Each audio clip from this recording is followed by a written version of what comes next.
You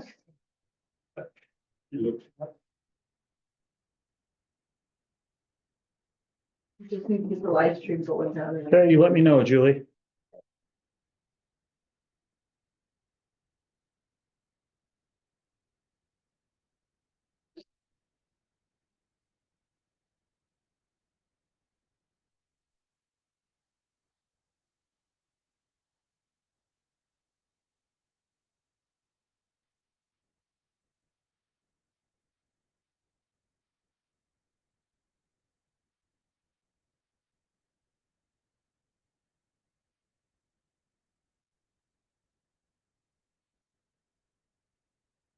Okay, we are live on Facebook. We'll call the meeting to order then. Julie, do you head up this part, oath of office? Yes, I do. Okay. I apologize. I just need to let some people into a meeting here. Yep. Okay, so as everyone knows, we had our election on April 1st. And I have 4 people to swear into our board. Our first one is President John Imes. John, would you mind reading your oath, please? I can do that and I don't have to stand, right, Julie? You can do whatever. I'll sit here, that's fine. Okay. Yeah. I, John Imes, have been duly elected to the office of village president in and for the village of Shorewood Hills in Dane County. Do solemnly swear that I will support the Constitution of the United States and the Constitution of the state of Wisconsin, and will faithfully and impartially discharge the duties of village president to the best of my ability. Thank you. Our second is village trustee Mark Lederer. All right. I'm Mark Lederer, having been duly elected to the office of village trustee in and for the village of Shorewood Hills in Dane County. Do solemnly swear that I will support the Constitution of the United States and the Constitution of the state of Wisconsin, and will faithfully and impartially discharge the duties of village trustee to the best of my ability. Thank you. Shabnam Lutfi is also an incumbent who is reelected. She is not attending right now. She's hoping to join us later, and we will get her sworn in when she is able to make it. And now we have a newest member of our board, Kate Alsvik. If you would read your oath for us, please.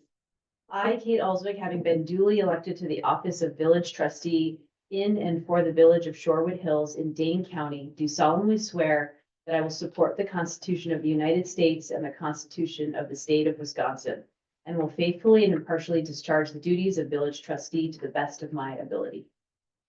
Thank you. That was easy. That was good, Julie? Yep. Item 1B, appointment of President Pro Tem. As you know, Carol has served us wonderfully. So smart, such a strategic thinker, and great to have you as President Pro Tem. As we talked about it, we also like to switch it around. We're not always able to make changes in committees, and so Carol and I talked about that. And so I'd like to appoint Dietmar as the President Pro Tem for us moving forward. So are you gonna make a motion? We need to have a motion in the second. for that Yes, so I'd like to move the appointment of Dietmar Kusenaar. Dietmar is just fine. Okay. Yeah. As President Pro Tem. Carol? Okay, further discussion on the motion? We need to vote on the motion. All those in favor, please say aye, raise your hand. Opposed? Don't raise your hand. I think I'll just abstain. Abstentions? The motion passes. Thanks for that. Thanks, you guys. Right. Julie, can you do the roll call, please? President Imes, Present. Carol Barford, here. Dietmar Basuner, Present. Bob Falk, Here. Mark Lederer, Here, Kate Alsvik, here. And Shabnam will hopefully be joining us later. Yeah, Shabnam has some family and some work obligations tonight. So as Julie said, we hope that she's going to be able to join us. Approval of the agenda. Can I have a motion? Dietmar? Yeah, I'll move the agenda as presented. Second, Bob, appreciate that. Ready to vote? All those in favor of the motion to approve the agenda, please say aye, raise your hand. That motion carries. Item 4, statement of public notice. Just want to confirm, Brian and Julie, that the meeting has been properly noticed. Yes. Splendid. Items 5, procedures orientation. Just want to remind folks that the meeting is being live streamed on the village's Facebook page. Any comments provided through Facebook may not be considered contemporaneously by those of us at the meeting. Comments should be sent to Village Administrator Ryan Mooney, bmooney@shorewood-hills.org, and he will disseminate them to the trustees. Item 6, public comments. This is an opportunity for community members to speak to the board. No discussion or action may take place at this time, but trustees may ask clarifying questions only. Speakers may be limited to 3 minutes. Are there any public comments this evening? Nancy?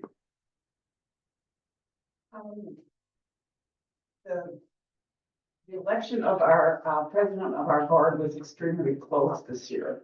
It's 24 votes were what it separated that. And what this example is to the board, I have a few remarks on that particular event. After an exciting and very close election, it seems like a good time to evaluate what we have learned and what such a close vote clearly without any sort of mandate tells us. First, residents seem concerned about how we spend the money and what we get for the money that we spend.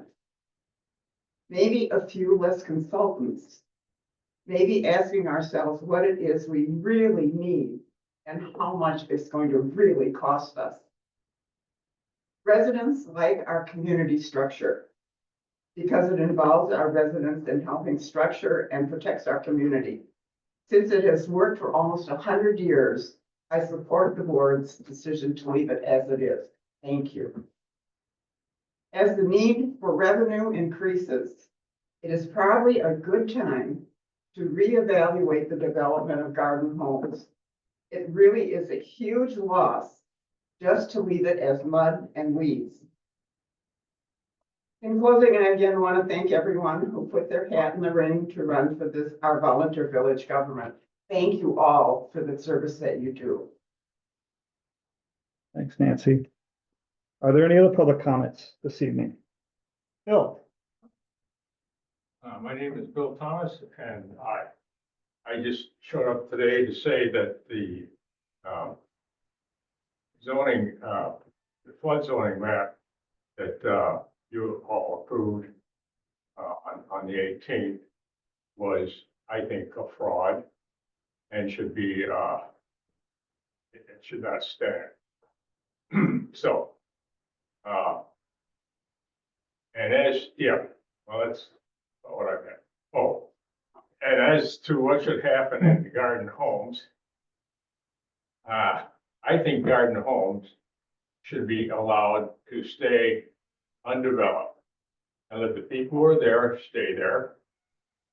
And the rest of it along Burbank should be just a park. Because the village is not going to do anything to prevent garden homes from flooding again. And then it's going to flood again, and it's going to be even worse than it was the last time, which was bad enough. So that floodplain zoning map that you signed was designed to make sure that the village doesn't ever have to ask for any money or use any of its money to protect garden home. That's it. Thank you, Bill. Just a clarification. One thing we did in March, it had to do with, didn't have to do with stormwater, it had to do with otter bodies of Wa- water, floodplain. Yeah, so the lake and impact areas, yes. And we only accepted the new maps, right? Correct. There So wasn't that any was a- change to anything. That was a DNR recommendation for standardized updates to comply with their recent Really? legislation, yes. Uh, So it mostly pertains to bodies of water, streams, I see. lake, shorefront, not any like natural disaster type flood events that Or occur like man-made. 100-year floods. These were primarily geared towards bodies of water, not infrastructure from roadways. It wouldn't apply to flooding like they had over on Columbia, at the last time on it. Yeah. You know, I think, Bill, what they did is they made new maps and, they just, it brought it up to date where the flood levels would be. on Lake Mendota, nowhere else. Well, that was one of the Natural places on bodies of the- water. Yeah. On natural bodies of water. Correct, Yes. because it's a floodplain ordinance, not a flood ordinance, which is different. It doesn't cover aerial flooding. Floodplain ordinance zoning is only along natural bodies of water like lakes and streams and rivers. Well, there's. So that's the Willow difference Creek was between a- floodplain and just a Yeah, flood okay. ordinance. So, yeah, Well, that was a DNR and FEMA mandated map change. Right, and if we hadn't accepted I it, don't- we I would not don't- get federal I funds. don't buy that. And I don't know much about it other than what we were told, but this is only for floodplain zoning, not flood. Well, you do have, there should be a floodplain that goes along University Avenue and up into, the area on Columbia. There should be one there. But the map you use doesn't go above the height, the Because it elevation wasn't a of. natural body of water. Yeah, That's why, and, yeah. and in other words, you're, That would be a we'll see, separate, we'll that would be see. separate zoning is what that yeah, would be. I think I know enough about that to Yeah, deal with that. But, Bill, I mean, the point you raise about, about flood prevention and flood issues in the village is still very important. It just, I wanted to clarify what we did in March, which had to do, as Julie explained. So it doesn't mean that what you raised is not an important point. We wanted to have that clarification. Let me ask you this, are you going to do anything about the flooding and It's, what do you have in mind for the flooding? because it's not on the agenda tonight, I can't speak Oh, to I it. see, okay. But well, if you would like us, I'll see you going at the forward, I'll see you at the next meeting. okay, thank you. Thank you. All right. Are there any other public comments this evening? Yeah, I want to, basically endorse what Nancy Hayden said. It was a 1% home. And I think that the real value of an election is to help us define where we have issues in our community that need to be addressed. And I would suggest that there is, as Nancy pointed out, this incredible sense of we've lost our community.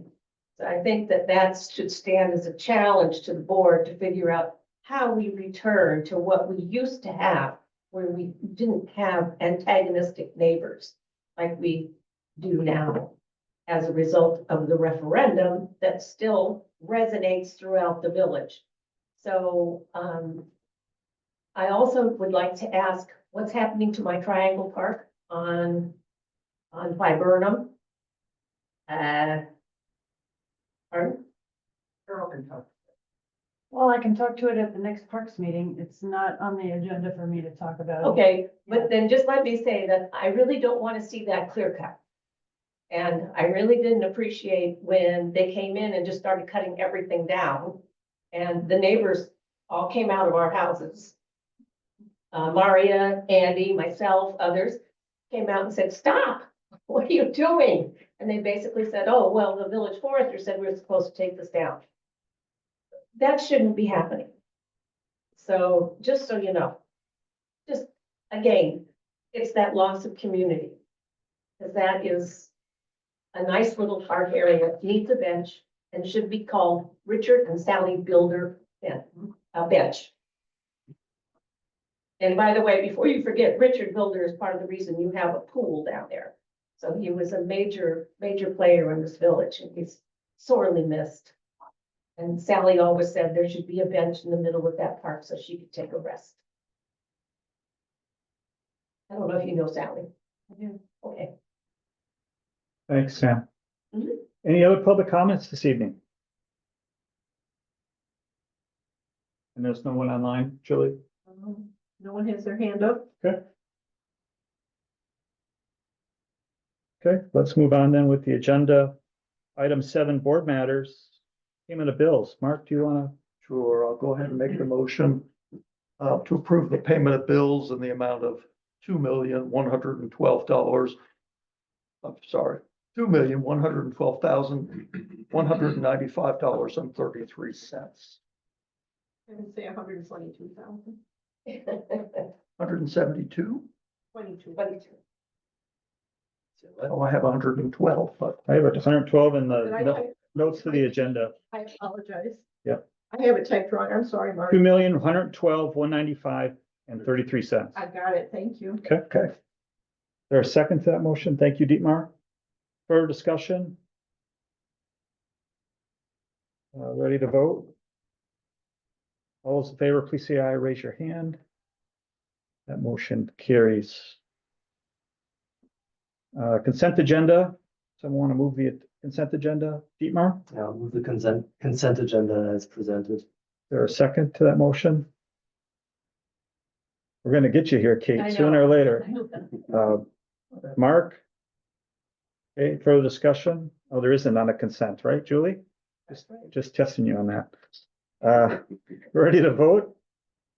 All those in favor, please say aye or raise your hand. That motion carries. 7C, ordinances, discussion and action, third reading and approval of ordinance L-2025-02, amending zoning code related to EV charging stations.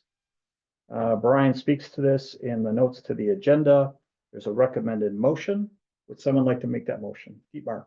I'll move to waive the third reading and approve ordinance L-2025-2, amending chapter 10, zoning code of the Village of Sherwood Hills Municipal Code relating to EV charging stations. Thanks for that. Is there a second to that motion? Bob? Thank you. Further discussion? All those in favor, please say aye or raise your hand. That motion is approved and will be published. And Julie, you'll have something for me to sign. Okay, awesome. All right, item 7D1, discussion possible action pool reassessment request for proposal contract. That's also in Brian's memo. We've got some options there. We've got some optional motions. And Mark, did you want to speak to it, or Brian, how would you guys like to handle it? I'll go ahead and start off and Okay. let Brian chime in. So we have an aging community center. And in particular, my focus as pool chair has been on the first floor, which is the locker rooms, the entryway, the guard room, and basically that's it. So the concern is that facility has not been inspected, has not been upgraded in a good many years. And we've done an assessment and inspection with respect to the public works building, if you will, the old fire station. We've done it with respect to administrative village hall, but nothing as yet has been done for the community center. And so I felt there was a need to look at that issue. And the board agreed with me, and in the CIP, the capital investment plan, we allocated roughly $1 million to plan, to assess, plan, and then to construct or do in the words of Dietmar, a refresh, or maybe a renovation of that facility, and in particular the first floor. We will also be looking, though, at the second floor, and in particular the issues associated with a failure to comply with ADA. There's no elevator on the second floor. The bathrooms are way too small to comply. So there are definitely issues on the second floor. So we sent out a request for proposal in 2 phases. The first phase would be essentially inspection and assessment. And the second phase would be conceptual design for any proposed changes to the facility. So what's on the table? We only had one respondent to the RFP, and that was Raymaker. It's in the board packet along with my memo on that subject. And they proposed $28,000 to do phase one, and an additional $39,000 to do the conceptual design or phase two. So tonight, I think we're focusing on whether to go ahead and approve some or all of that work. And I'll make that motion shortly, seeing if there's some additional need for discussion on it first. But that's what's on the table right now. The pool has generally been self-sufficient financially for many years, as long as I can remember. But in 2000, when the pandemic hit, the pool was closed by the village board. And as a consequence, the pool suffered about $157,000 loss. And then in 2023, I think it was, the pool had to replace the pool liner, which and other capital expenditures, which cost the pool about $300,000. So the pool fund is now, as at the end of last year, was down to about $25,000, which it needs to just for working capital purposes. So if the board approves the RFP and propose the proposal in terms of funding the $28,000 and the $39,000, it would have to be through a borrowing, which the village would do as a general obligation. And then the village would have to decide how much of that debt to allocate to the pool and how much to allocate elsewhere, depending on the pool's ability to continue to service that debt. So I think that's a sort of second order question that we will face probably as we work on the financial management plan in the late summer and fall, when we're thinking about the board approve going forward with that process and putting together a financial plan that spans 10 years for all the village funds. And we would certainly focus on the pool as part of that process and figure out how do we get back to self-sufficiency, which was always our goal and which we were able to meet for many years.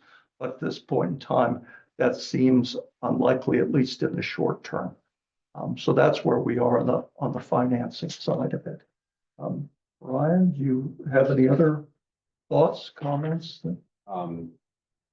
The way the motions have been outlined as options within the agenda notes this evening kind of speaks to what Mark just covered, that the potential for what choices are made on this first agenda topic somewhat overlay into topic number 2 on tonight's agenda, depending on the outcome. So I just want everyone to be aware of that, mindful of that. Some of the choices that you can make on this first topic may dictate the path that we follow for option 2. As Mark mentioned, the pool financing and the borrowing plan right now has it set up for the pool to be financing these projects. So any scope of change on that, we just need to be mindful of what other impact that could have for other projects down the road. So it can be a greater discussion. That's no problem. I just want to make sure everyone knows how that works. So 7D1 affects 7D2. Dietmar. Yeah, Mark, before you consider any motion, I guess some of the things that go on in my head with the business that's in front of us tonight as it relates to the pool is I'm a firm believer that the pool is an amenity to the community. And I'm also a firm believer that the pool does need improvement. It needs a refresh. It needs TLC and all this. I think that's why we started looking at this over a year ago, really in anticipation building the CIP with all of this. So to the extent that option A and option B are on the table tonight, I guess personally, I would almost think that considering option A, where we're only awarding phase one component, not a phase two, doesn't really get us there. What are we gaining by it? We know we need to do something.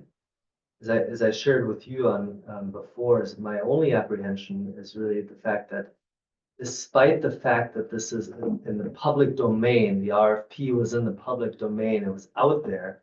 It was out there for a period of time. There's really only one entity that responded, but although it is a qualified entity, Rainmaker is really known in the industry for these kind of facilities. So, you know, those are my thoughts for the time being, and I don't know how that would affect a motion that you're considering, but I think something does need to happen, because even on the implementation side, if we say yes to one of these options, I mean, we're still out a ways from actually finishing the design, the build, and actually using this then improved amenity. But I think time is of the essence to some extent.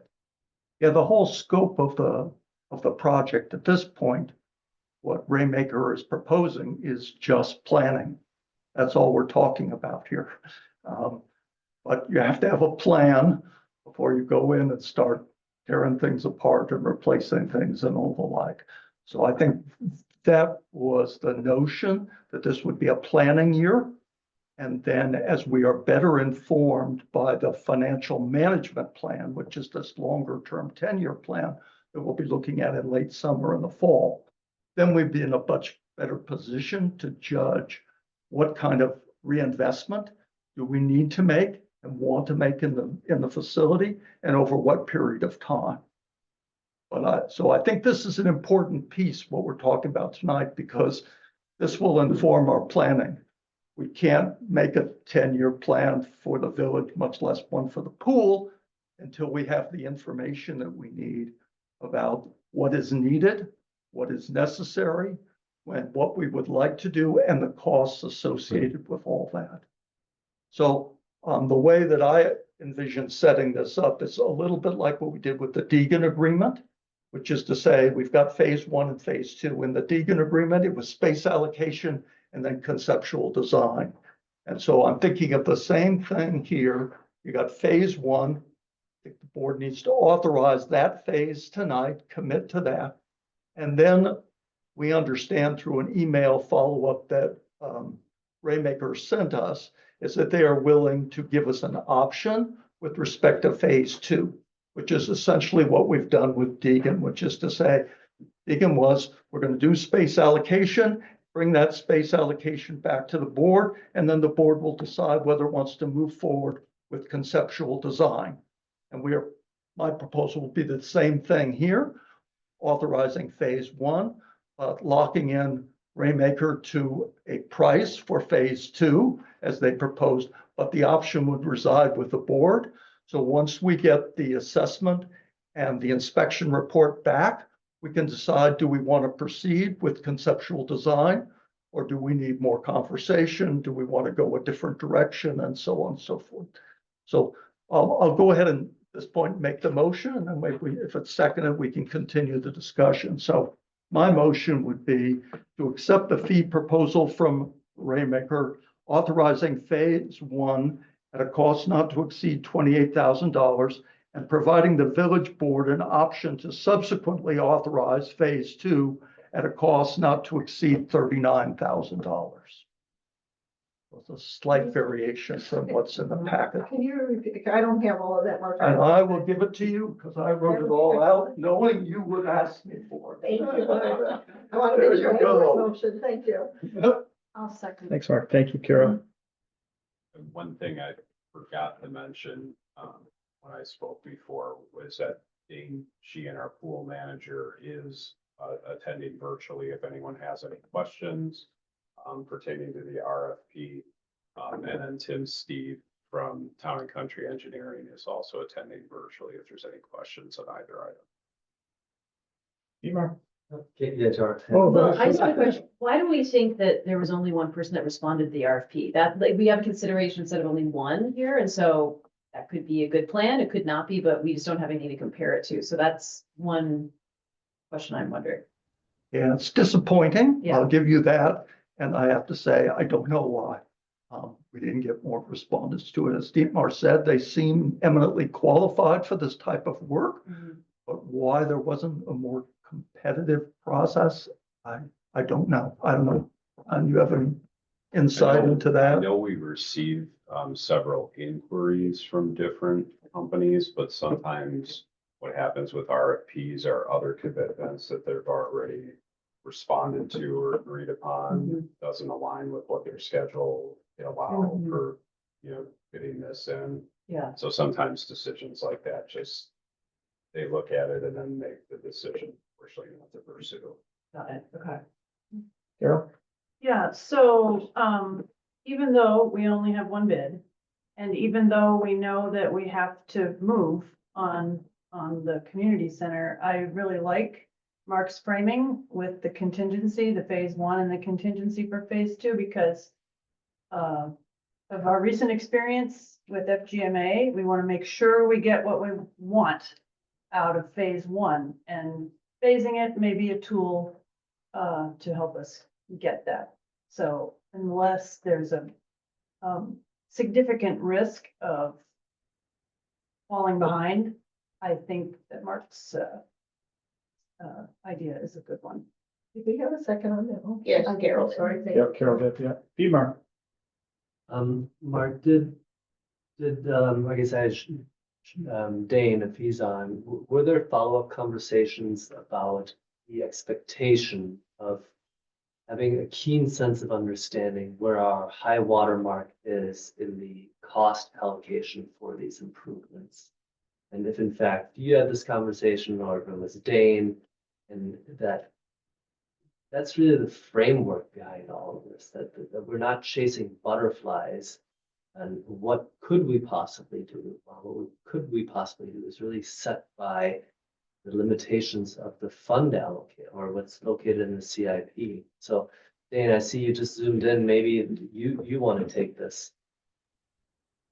Yes, Dave, why don't you? I would just say we've had lots of discussions in the past few weeks, just in terms of, looking what routes would be best financially for the pool or village in general. I can kind of, let Mark or Brian speak to that more, but we have looked at it, and I think at least with this phase one, a lot of the information we're going to get back, it's not going to be information that can expire. Whereas in another phase, if you were to get info on pricing, or designs that could possibly change. So I think that's just something that's more positive with this phase one. It's kind of more focused on the conditions of the facility and its current state, and maybe some of that information won't expire as soon if we need other than additional time to move forward in terms of planning the actual design or just improvements to the facility as a whole.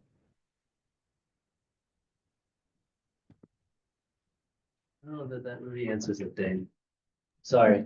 If to say. you're totally welcome to rephrase the question to me, and I can try to answer it better too.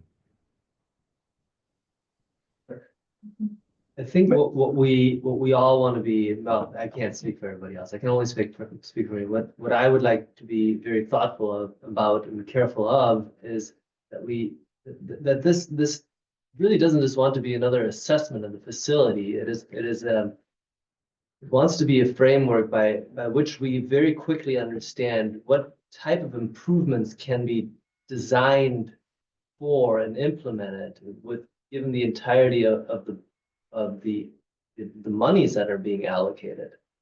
And I'll say it again, I'd see the pool as an amenity, and also a revenue generator, as an amenity to not only residents, but an amenity to folks outside of this village that choose to pay the pool dues. And unlike most municipal pools, it's self-funding, self-sustaining, and more often than not also kicks up a little bit of additional revenue streams and all this. So it's an improvement in the amenity that I think we're after. And I don't know that phase one does that, or does it? And that's what I'm asking. Yeah, I would say from my standpoint, and from the pool standpoint of financial comfortability, moving forward with the phase one would make sense. On this, I see what you're saying on the speed side of it, at, you know, getting to a point of improvement. And I think that's where kind of with Mark mentioned, that will be able to be determined more so when we can get to that point of improvement or like actual determination of designs and stuff. Once the, you know, the financials are kind of fully understood. So I guess I think in the short term, this phase one kind of represents that first step, which is just finding out information on the condition. So then that would inform us if we need how we would move forward with improving the building, whether that would be in a renovation or if it would have to be something more substantial than that. This first phase would kind of alert us to those key areas of need. Yeah, I think we will, as Dane walks through with Raymaker in the inspection and assessment process, I think a lot will be learned about sort of what's possible, what's feasible and what's not.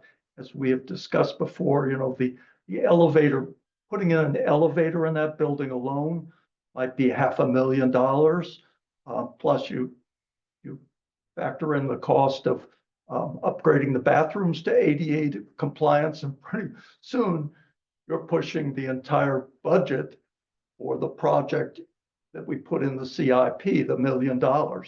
So clearly, if the scope increases, the financial challenges will also increase as well. But again, that will be part of the 10-year financial management process.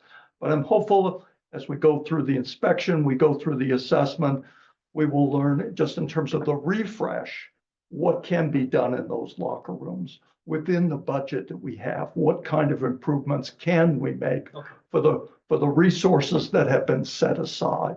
And then the board will have to decide whether for additional improvements, whether it wants to reach to do those additional improvements and what are the financial ramifications of doing so, or whether the board says, no, we're going to stick with our budget. We're going to make these renovations, these refresh to the locker rooms and the like, but we're going to stay within our budget because we have other priorities in the village in terms of where we want to invest dollars, whether it's the Public Works building, whether it's Village Hall, whatever. So all that will have to be sorted out in the late summer, fall, as part of the normal budget and capital investment plan process that we do every year, and with the overlay of the longer term financial management plan that is more like a 10-year horizon. So all that hopefully will be pulled together, and the board will have some tough choices to make as to where it wants to invest tax dollars. And we'll see what that goes. Yeah, I think sorry, if I could just. Go ahead, Dean. I think if I heard you correctly, that your belief and your understanding is that phase one is not just a facilities assessment study, you know, taking dimensions and understanding what it is, but it is also, there's a planning effort that comes into it that could project improvements to be made. We're not just stopping at inventorying what we have for $28,000. Yeah, I don't know if that will be part of the formal report, but I'm very hopeful that Dane will be dogging these consultants as they go through the facility and asking the very type questions that you are asking, not just what's broken and what needs to be fixed, but can this wall be moved? How do you envision this space, and then sort of Exactly. extrapolating, okay, does this fit in our framework? Because otherwise we're just chasing our tail again. And I was just going to note that the RFP, like we did identify the things we are looking to improve, like the type of spaces we would be looking to add or increase space. So we have identified that to them. This is more so than, okay, what is the current condition of this facility to then, you know, justify, is it okay to go through, would it be responsible to go through with then making these improvements? And Raymaker will have to come back to this board with the results of phase one. And this board will have an opportunity to question them about what are the possible designs. where you think this can go and whether the board buys into that or not. That will be a second order of decisions. But tonight it's just trying to get a handle on what needs to be done, what has to be done, what needs to be done, and what we would like to see done in that facility. And hopefully the report from Raymaker will shed a lot of light on that. This is very logical to me and makes a lot of sense. I'm comforted by the fact that it is in two parts because Rainmaker then, if they're accepted on the first part with the anticipation of the second part, which will offer more of those details, then they're gonna do what needs to be done to answer our questions and do a design that works. We did have FGMA look at that facility, but I think that was for a different purpose and probably didn't have enough detail to answer what kind of questions Dane has, with the locker rooms and stuff. It was more looking at, does a heater need replacement or does it, the plumbing reasonable? So I think this is essential in doing any kind, it's an essential first step is you got to know what you got before you know what you're going to change. So I would say let's go ahead on this. And the other sides too is residents frequently ask, well, what about the community center? When they say the community center, they mean the second floor. Right, and and we all knew we had an ADA issue there and some pretty high hurdle to jump over in order to do anything up there. But this will begin to quantify that and and I think to focus us as well as the residents on what is the future of that building as a whole, not just the first floor, which is pool chair I'm most interested in at the moment, but I also understand the interest of the community in the second floor. And are we just going to leave it that way for the foreseeable future? Or do we have plans to change it? And if we do, it must be in response to resident interest, because it's not clear who uses that space or what they use it for at this point. It's kind of been abandoned in the same way that the old fire station, the basement floor there is rarely used by anyone except occasionally the crew. So I just think this is an important step in the information process to put us as well as the residents in a position to say, what is the future of that facility? Okay, so phase one is in front of us, and the question I guess I have for you, Mark, is, doesn't sound like the way we're structuring this, we're going to interfere with the timeline for having the improvements. Kind of speaking to Dietmar's part, we have to move forward on these improvements. So by going with phase one, we're not delaying the timeline for improvements. No, we're not, because I don't know what the improvements are. I don't know what's affordable yet. Right.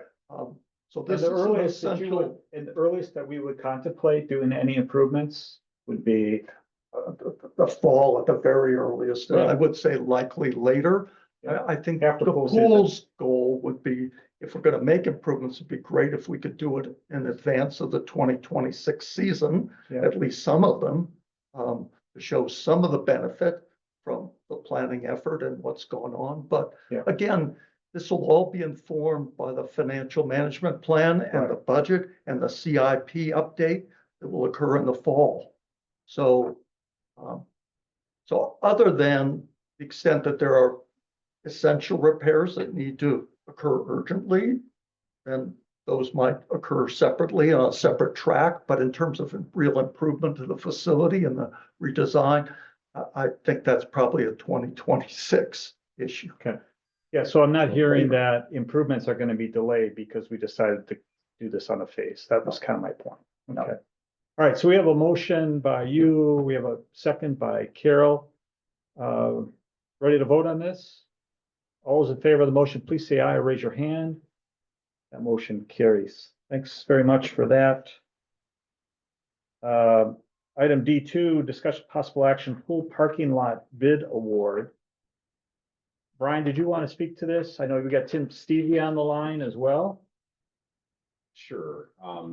So last month, Mark brought it to the board's attention that the current state or condition of the pool parking lot is really poor.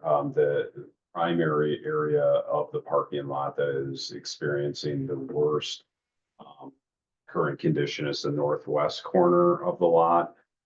Some photographs of the pool parking lot after the most recent rain event have been included in the packet a little late, but we wanted to give some context as to the current state of what we are speaking to. The village went out after the meeting and posted a bid proposal to address the northwest corner of the pool parking lot. Within the packet agenda notes, there are two options before the board here, or two primary options and three motions. The third motion pertains to whether or not you do not wish to go forward with the project in any form. But this will give you a little understanding of where the money behind any project will come from. I will have Tim speak to the specifics about the bids that we received and the monetary amounts involved. But now that we know with option agenda topic 1, option A being selected, we have a little bit more clarity on where money could still potentially come from for this project.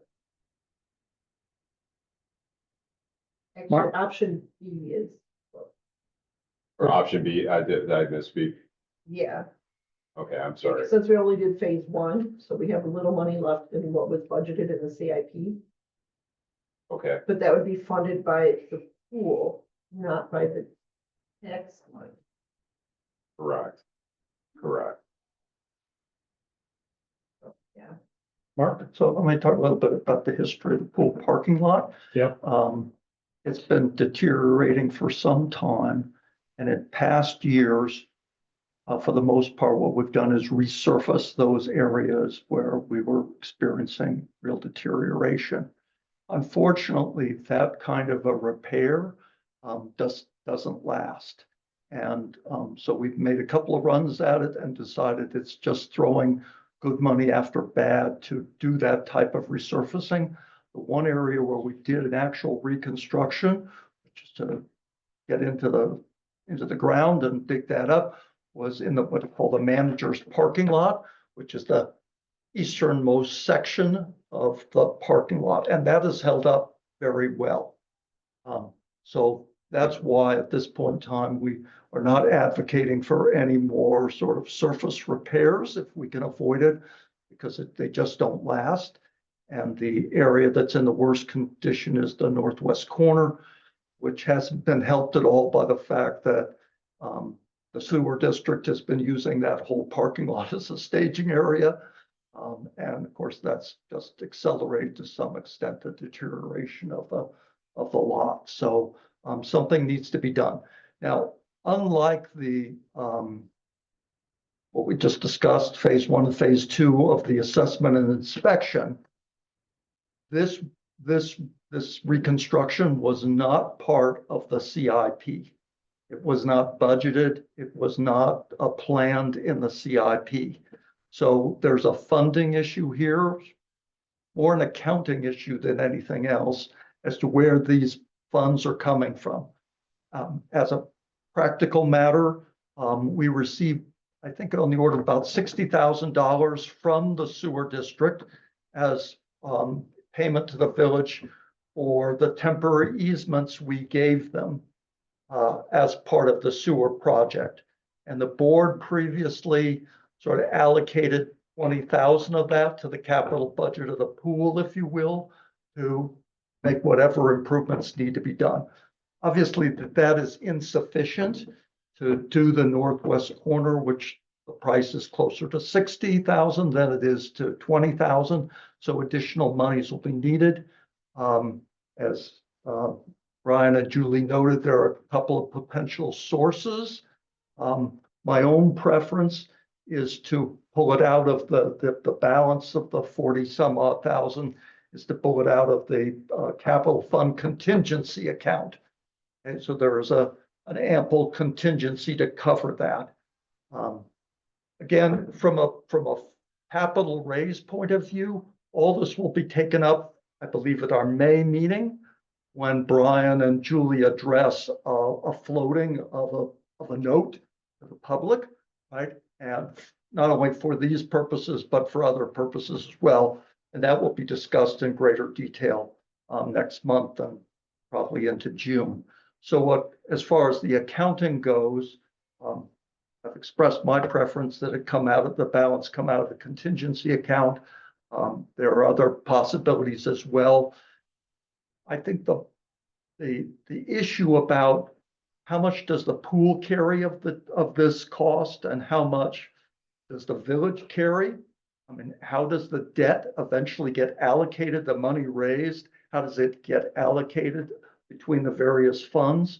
I think is, in my mind, not an issue so much for tonight as it is down the road, because there's no point in assigning a lot of debt or cost to the pool when we know the pool's fund is at $25,000. It's not sustainable. So to me, the issue of the final resolution, if you will, of how we account for this will be in the fall when we have the information from the updated CIP, when we have the information from the financial management plan to say, well, what is sustainable for the pool? How much can be covered? Because the cost of the pool parking lot, reconstructing the entire lot, is closer to 160. So this is just a down payment on the northwest corner right now. And there will be future capital needs for the pool, but we really need to pull that together and present it as part of the CIP and the financial management plan in the fall. Otherwise, we're making decisions now that we're only going to end up having to reconsider or reverse potentially in the fall. So at this point, I think I'll go ahead and make a motion. Okay. And then if it's seconded, we can continue the discussion. So my motion is as follows: to accept the bid from Tri-County Paving to reconstruct the northwest corner of the pool parking lot at a cost not to exceed $63,600. Funds to be provided as follows: $20,000 from the MMSD easement in the capital fund and $43,600 from the capital fund contingency account.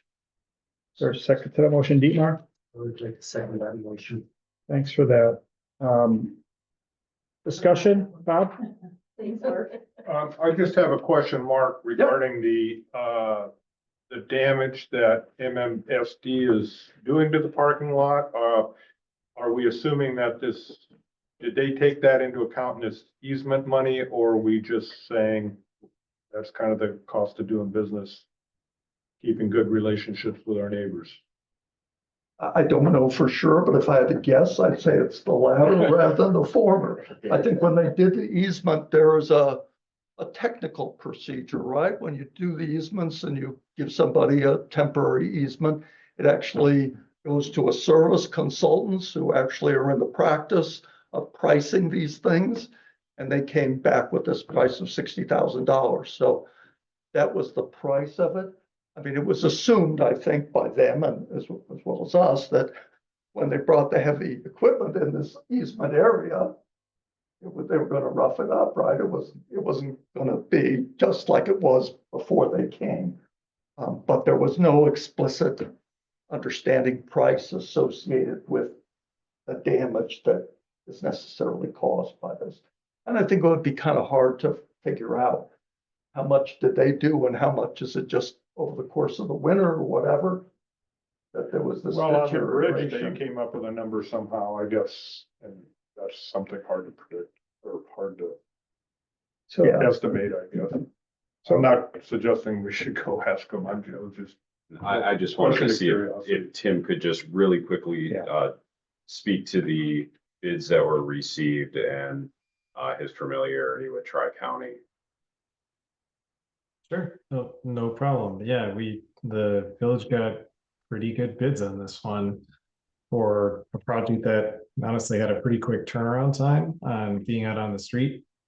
Six bids is nice. And while the overall bid pricing here does cover a pretty good spread, it kind of shows that even though maybe on a dollars per ton here, this is the price of we would say that this is the price of the project as it sits, and you're probably not going to get it much lower than it is here. To that end, Tri-County on that end is certainly a well-known paving contractor.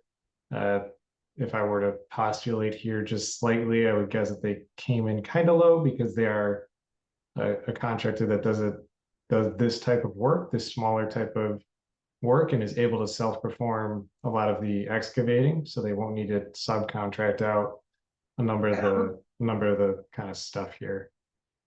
So yeah, but otherwise, no concerns on our end about Tri-County themselves. And as per the motion on the table, that was what we had in our recommendation letter as well.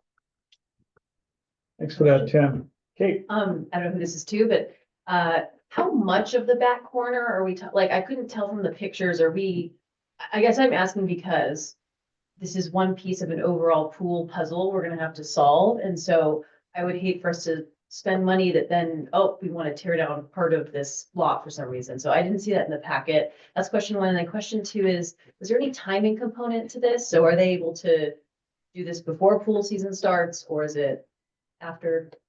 I didn't see that in the packet either. And those two on your screen, on the screen up here right now, I do have an exhibit showing kind of the extent there. The aerial photo is faded in the background just for contractor legibility here a bit, but if you can kind of see this, where my cursor is running here is the kind of split turnaround area, if you will. And yeah, you're kind of coming in on this edge about 4 stalls, kind of coming southbound 4 stalls here, and this back corner in that area. About 2/3 of the lot. Time of year. Sorry, say that again. Oh, sorry, you go ahead and answer. Go ahead, sorry. And then time of year, this would be prior to pool opening this year. So I believe that's, somebody will have to kind of correct me if I'm wrong here, but is that May 31st when that occurs? The contractors are anticipating this being a mid-May construction that would last about a week and a half, I would guess. The pool opens May 24th. Thank you. Yeah, so they are bound to be completed by May 24th then, and that would be kind of the bounds of what they're operating then. MMSD, I believe, is bound that same timeline. I somehow missed this, but I had assumed the whole parking lot was gonna be redone. Are we only doing 2/3 of it because of cost, or because the rest of it is in acceptable condition?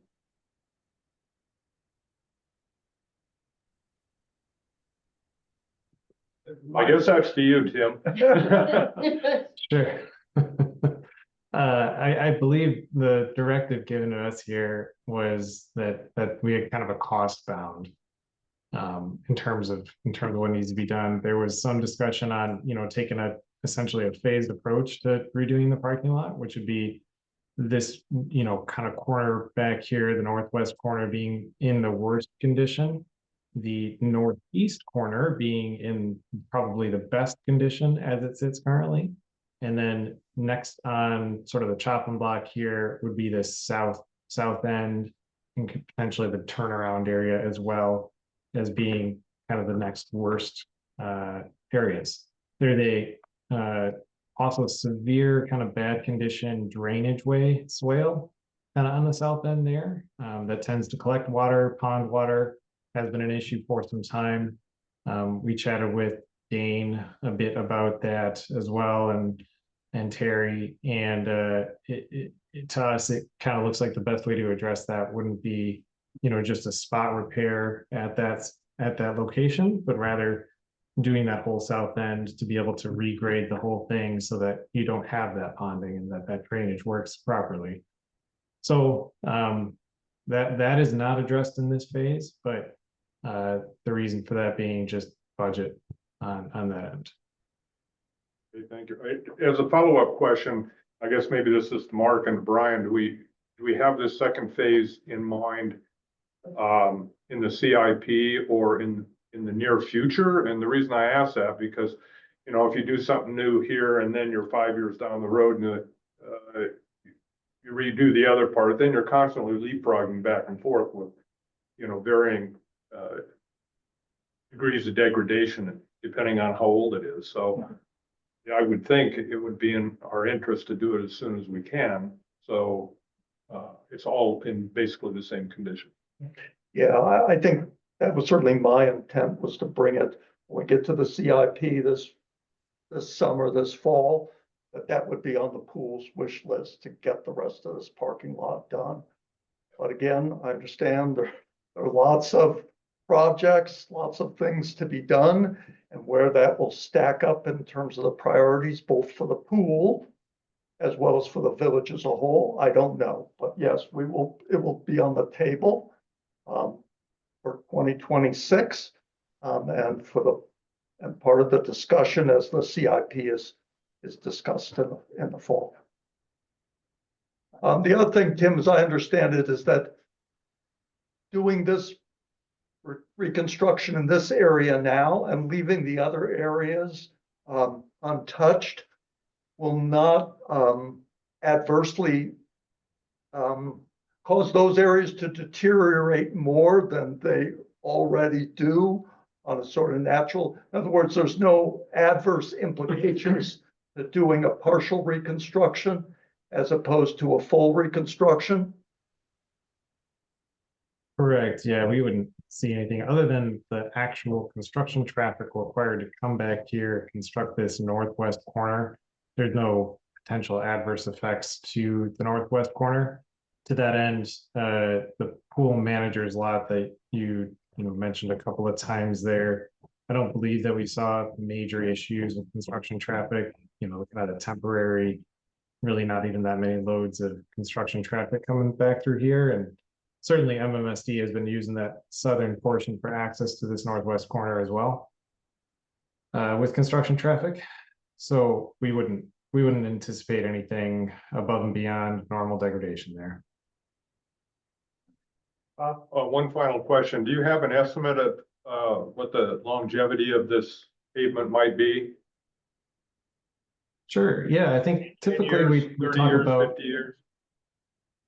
Yeah, we talk about pavement more as like a 20 to 30-year product, more depending on kind of traffic loading and maintenance of it. It certainly can go lower than that and above that. Pavement can be pretty differential depending on the loading. This is a pretty light loading. We're just talking about probably the heaviest load that this lot would see would be plow trucks. If the village comes in here and plows it, that's probably the heaviest thing it drives on it on a regular basis. So to that end, it'd be kind of lightly used, and if it's seal coated, crack filled, and is kept on a regular pavement maintenance schedule, should last a normal amount of time. Thank you. Tim, I had a follow-up. There was some question about whether or not we might be able to piggyback this project on other asphalt projects in the village, either on Purdue or somewhere else. Was that looked at, or was there any discussions there about potentially piggybacking this with other work that's done in the village? Yes, that we'll be talking with this particular contractor about a couple of small pavement patches that the village has. But we weren't able, we don't have anybody else under contract for those yet. So that would just be sort of an as needed maintenance budget out of Public Works. Beyond that, Speedway was probably the one that you're thinking of that was discussed there. Speedway is the contractor for the MMSD work, and they're going to be redoing Purdue Street as part of their construction. They did bid on this, and we did talk to them about, hey, if you got something going on, it's basically getting paved the same time you're trying to pave, and they were not low. Obviously, they're up here at 64 for their base bid. I did chat with Right. them a bit about it. I think the scope is just not a great fit for their operation. And unlike Tri-County, they aren't able to self-perform all of the paving on the work and do the excavation. They certainly are great excavators. Would do a good job there, but they have a bit more overhead, I guess, than Tri-County does. Okay, but we definitely looked at that opportunity. Correct. Yep. Appreciate that. Okay, any other questions for Tim? Okay, we've got a motion on this, motion A. Right, Mark? Not exactly motion A, but close. Julie's got the motion. Bob, I think you seconded it. I did and I will. Yeah, I think I had you down as second. Or did we have Dietmar down? It was me. It was Dietmar. You have a D here. Sorry about that. Okay. You forgot. D for Bob. Or I guess I did have one follow-up question, then we should get the vote. Mark, you mentioned that there was an easement payment 60,000, That's my recollection. and we're only using 20,000 of it. No, we earmarked, so to speak, Okay. 20,000 to 60,000 for the pool. And then just contributed the other 40,000 to the capital fund. Okay. I guess a contingency or whatever account. Yeah. Right, so that's the decision made at the time. And then NMSD is done doing damage in that parking lot? No other staging, no other, It's not, Whoops. project isn't Yeah, done it's yet, so I wouldn't Right. swear to that. Dean will be working with all of the entities that are currently utilizing the lot to obviously coordinate upon knowing the official date, if this project is moving forward, to ensure that they are not in the area. Yeah. Bringing that up and making sure it's untouched. Because they haven't started yet on Purdue, have they, to create the separate bike lane and straighten that out, so there's still work to be done there. Right. But hopefully all that will conclude before Tri-County comes in Yeah. to do this reconstruction, but it's tight because you've got MSD working there now. We're gonna try to slip in this pavement reconstruction project, and then you got the pool season beginning. May 24th. And That's what I heard. so Yeah. it's tight, but sounds doable. Okay. Yeah. All right. All right. Just Continue more. to add to that a little bit, we did talk to the Speedway on their staging needs there, and those should be ramping down significantly as we approach kind of pool opening here. Their staging needs generally focus on kind of the pipe work that they're doing out there, and as they transition from underground pipe work to above ground stuff, their staging needs are going to go down quite significantly. And they'll be using other portions of the lot to make sure that this area is undisturbed. Good discussion. Ready to vote on this? All those in favor, please say aye or raise your hand. That motion carries. Thanks very much for that, Tim. Appreciate it. All right, item D3, Village Compost Pilot Program. There's a memo in your packet, page 107. There's a bunch of information about Greenbox to follow that. It's a kind of a PowerPoint. Is Sarah with us? Julie, by chance? Sarah Goldenberg? I have somebody that's just on an iPad that doesn't have a name. I'm not sure who that Okay. is. I don't see any there on our. Okay. Okay, well, I was contacted on this barely a week ago, and apparently the league, the Shorewood League, is paying $300 a month for 12 months as a pilot.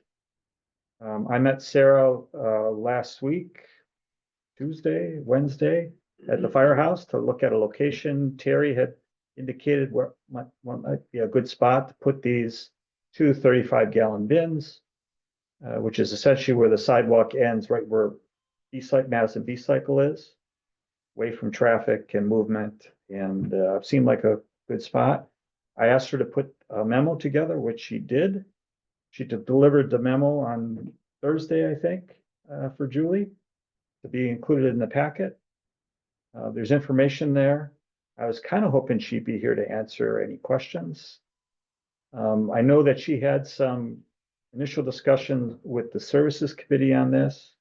She also, the green team has been very involved, and this has been something that they wanted to test out. I guess we'd have, the pilot would be up to 50 households, 50 families could utilize it. Apparently the way the process works is there's a combination. So only the families that have the combination can actually use the compost bins. There was some talk too about making the bins available for the Shorewood events this year, whether it's the bocce ball tournament or other things. Other than that, I can't speak to it more, but I will try to field some questions. And Ryan, I'm trying to remember if you had anything on this. The only point I wanted to ensure we spoke about was at the time that the sponsorship were to end, that we at least consider that we are okay with approving the pilot for that period. But any subsequent continuation of the program would need to be brought before the board for an actual discussion and vote before committing any further costs to the village. Okay, Bob? Well, I haven't been involved in the latest round. I think Shabnam has been more speaking more to Sarah, but if you recall, we did do a survey in services, and that when I first got on the board and got in services, we were talking about composting. We looked at the possibility of having our own compost bins and doing that. Looking at services that would, whether we should continue with or just let residents use the services that are out there to pick up buckets in front of their house, or whether we do a central collection site like is being proposed here. And I think the survey came back, and as I recall, a lot of people do their own composting. People seem to be very happy with the services that Green Box, and I think there's another one. There's a couple of services that'll come and pick up a 5-gallon bucket from you every week or every other week. People seem to be happy with that. The question came, well, should the village be subsidizing to encourage everybody to do this and pay these people? And then the last option is what we see here is, and Green Box showed a strong interest in putting some types of bins out, like what's being proposed, and they would collect that every week. And I think it languished because we couldn't see where the money would come from this, and that if the residents wanted the service, it was available, they could go out and pay the $30 a month for it. And now that we've gotten this money, why not try it? I think that's where we're at. Thanks for that, Bob. Kate? Yeah, two things. When I was knocking doors, this was one of the unsolicited topics that came up a lot. I'd say a dozen times or so of the people I talked to that they wanted a composting option. So I do think this is something that residents want. I think it'll be interesting to pilot as you've noted, there's different ways to do composting. And so if this sign up goes super fast and 50 families scoop it up, like we know the demand is there and we can see usage. I bet we could get a data report on this, because I think, in my opinion, it seems like it is something that people want, but we need to figure out the right way to potentially supply it. So I'm definitely in favor of this. My question though is, where exactly do they want the bins by the B-cycle? Because I'm just asking because that's like the main entrance into the village, one of the main, and I would hate for them to have like these ugly composting bins, like right when you walk They're into not- the village. So Sorry to interrupt. They're Yeah. not that close. So Okay. the sidewalk in front of the firehouse yeah, just gets past the firehouse and Yep. stops. yep. And then there's a large tree and a bunch of mulch. Mhm. And then there's probably 25 feet of mulch before you get to the B-cycle. So it's Mhm. just essentially where that sidewalk ends, which is essentially where the last parking spot is on the south up at the firehouse. So it's really not close to B-cycle. Okay. It's not an area that people normally walk. That sidewalk kind of wraps around and goes onto the side, goes up the ramp Mhm. to enter the south end of the firehouse Mhm. admin area. Okay. So we just kind of looked at it and said, boy, it's out of any movement of any cars or trucks. People walking, it's kind of a dead area. Okay. I just put it right at the end at that, where that concrete. And then there's still a spot there for Green Box to pull up to empty it or do Well, whatever they need to do. And residents would need a spot to pull up to take up, Exactly. right? And so Right. it would be this far spot then? That's right. Okay, interesting. All right. And were there any other spots discussed, or is this the main one? That was pretty much the winner. Yeah, we thought about the mulch itself, but that can get kind of wet and kind of messy and it just seemed like that was a good spot. Dietmar and then Bob. I'd like to make a motion to approve the village compost pilot program. And I don't know if we need to stipulate that the pilot program is for 1 year and being paid for by the league or not, or if that's implied by that, I guess I'll look for guidance. Pilot program paid for by the league, limited to 1 year. That works. Bob?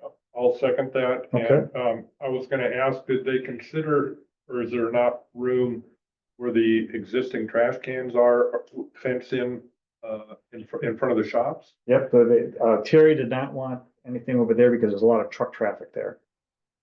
Coming in and coming out, the chippers in there and they're bringing stuff out of there. And that was the first thing I said. I was like, well, you just put it over there. That's a good spot. No, he felt strongly that was not so I was like, okay, well, let's look at some other options. All right, Mark? So you're gonna make sure that Egan now, if this is approved, has a space allocation for these things in that facility. That has to be part of his plan, right? I thought I was the master complicator. Okay. All right, further discussion on the motion? Ready to vote on the motion? All those in favor, please say aye, raise your hand. That motion carries. We have a drop-off compost pilot project in the village of Sherwood Hills. Very cool. Very consistent with our sustainability plan, by the way, as well. So kudos to Sarah Goldenberg and the green team and to our Sherwood League for making this happen. All right, item Services. and services. Thanks, Bob. And services. Item 7D4, discussion possible action, village noise ordinance. Bob, do you want to speak to this? Yes. So, as you recall, a couple board meetings ago, the Public Health and Safety brought forward some proposed changes to Chapter 21 or noise regulation. That was precipitated by various complaints from residents, a variety of different complaints from heavy machinery to leaf blowers to lawn mowers, a variety of things.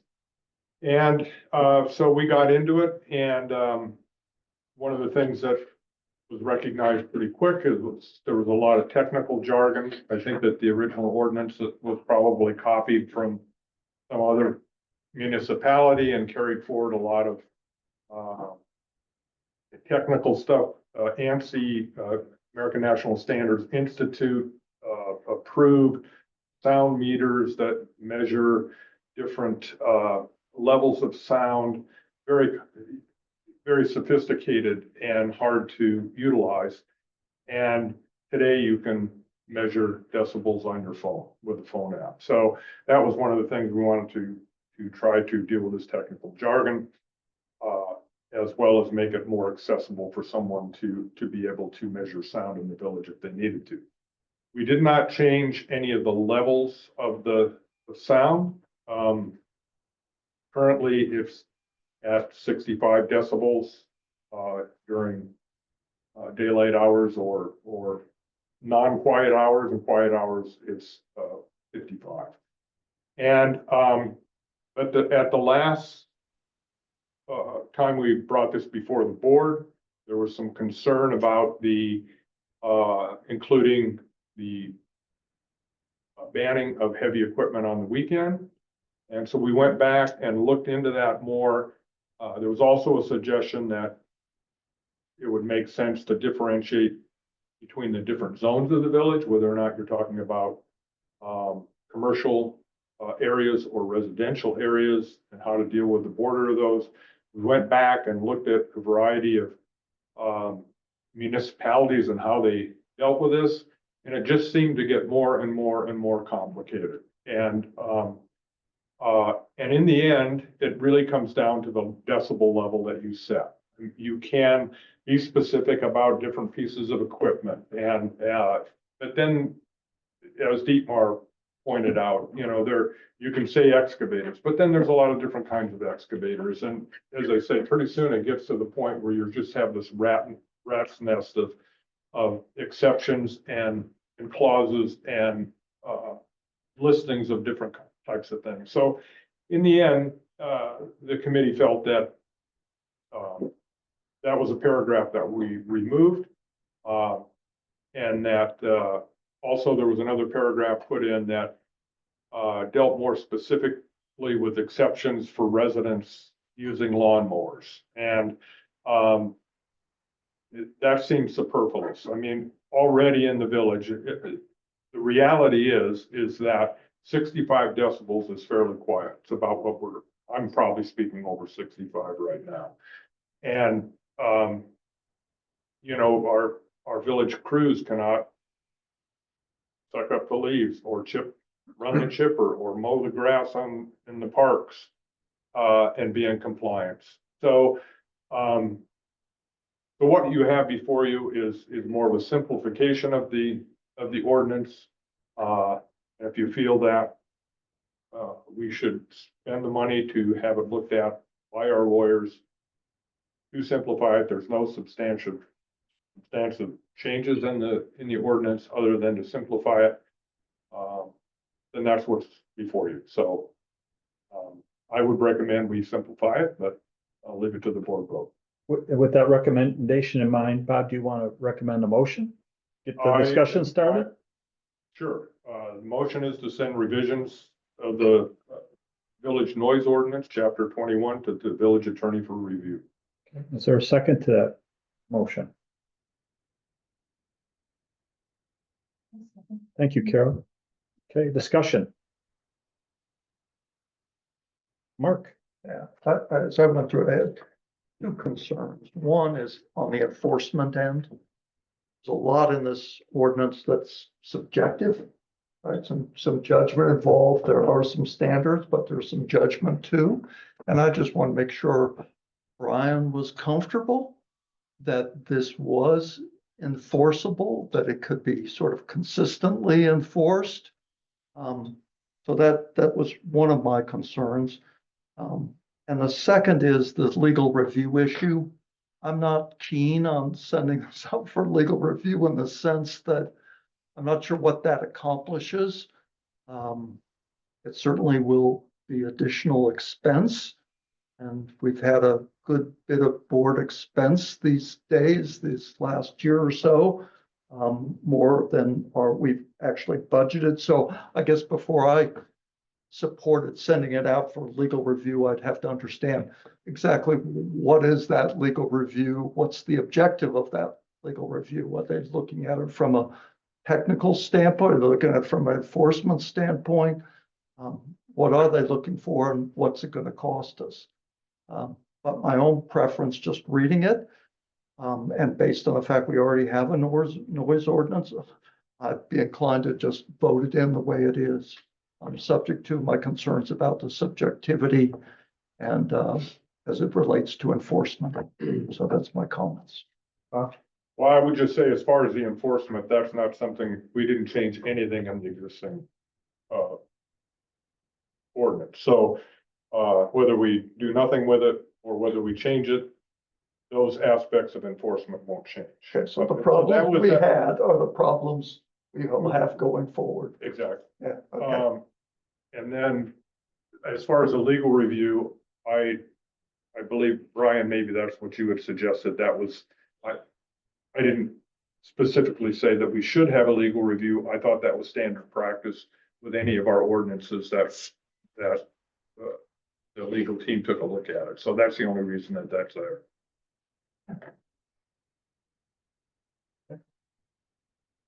Other questions, comments? What I can speak to then, addressing Mark's concerns.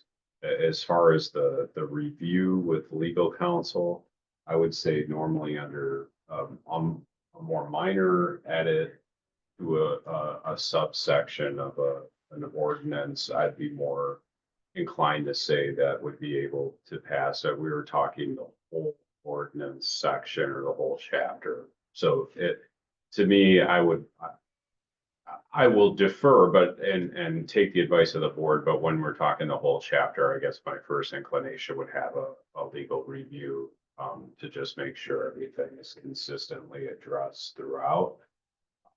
But again, I am mindful of cost, so I do understand, the valid concern that was raised. As far as judgment and enforcement, it's hard for me to speak to right now. I think one of the best ways we could approach this is possibly tying that into one of our future agenda topics this evening, and a communications plan, and perhaps publicize and make awareness that we have made some changes to the ordinance so that most residents are aware of how this impacts them and are mindful of the regular noise hours versus quiet hours.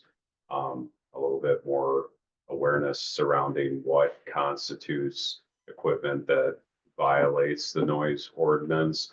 I can say, I don't know how, if a situation arises over the weekend and I am contacted by email saying, please address this.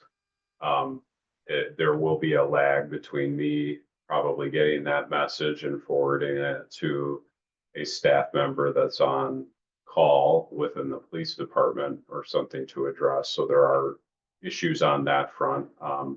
So I think publicizing and making village residents aware of the change is probably the most prudent course of action if we're going to make any of these changes this evening. And I would start with that, and I guess I can bring back feedback to the board based upon what I hear from village residents and situations that occur moving forward.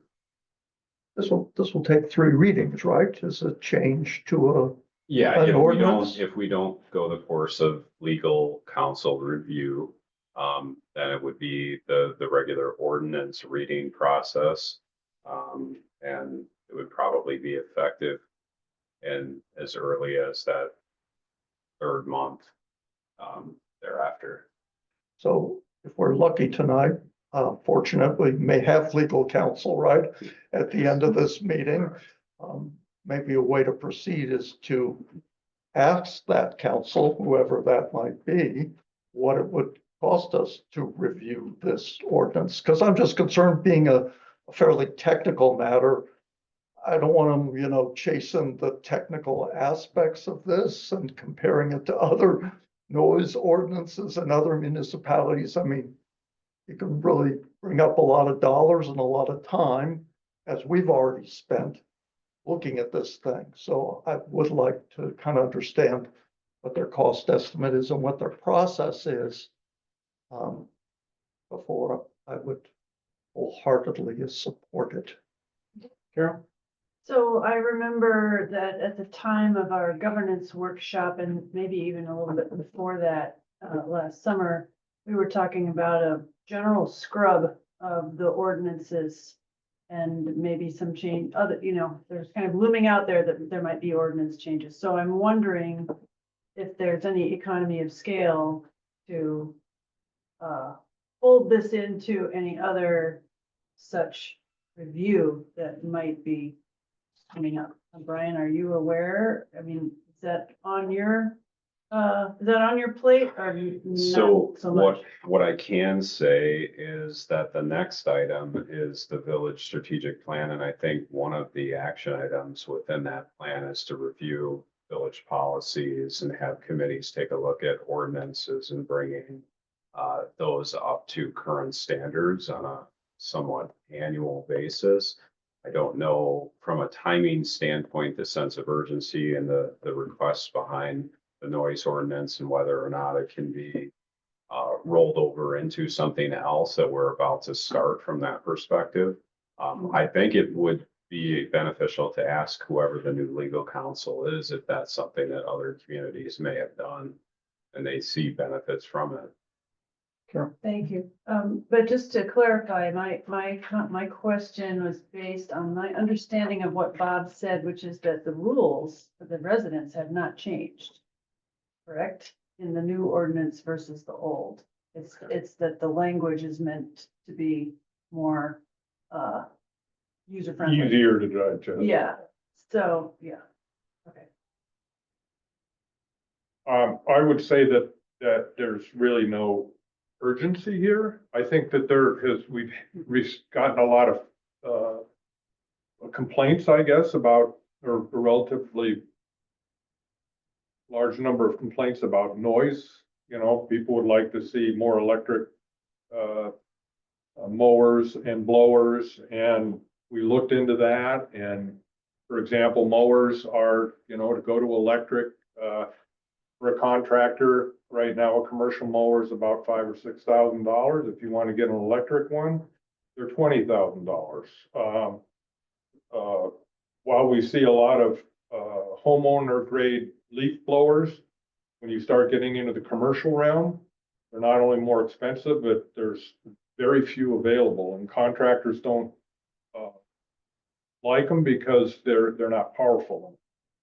And it always seemed to me that if our own crews are not using the electric, setting the example, it's kind of hard to ask the people providing service out there to do. And so there are some roadblocks to some of this, and we fix most anything with money, but I'm not sure we have the money to do that. So. Mark? I think I could support, it would be a revision to the motion, because motion didn't talk about readings, and that's what we have to do, right? First reading, second reading. It's not just approving revisions.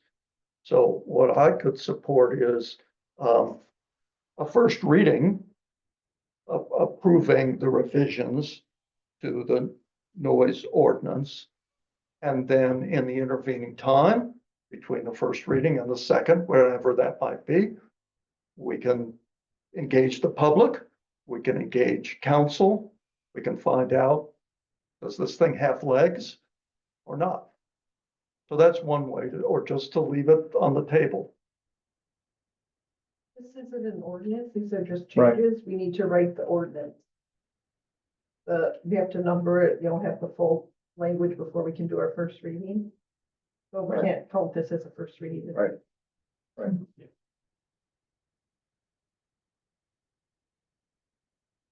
Julie, could I ask again, what is the motion? Motion is to send revisions of the village noise ordinance to the village attorney for review.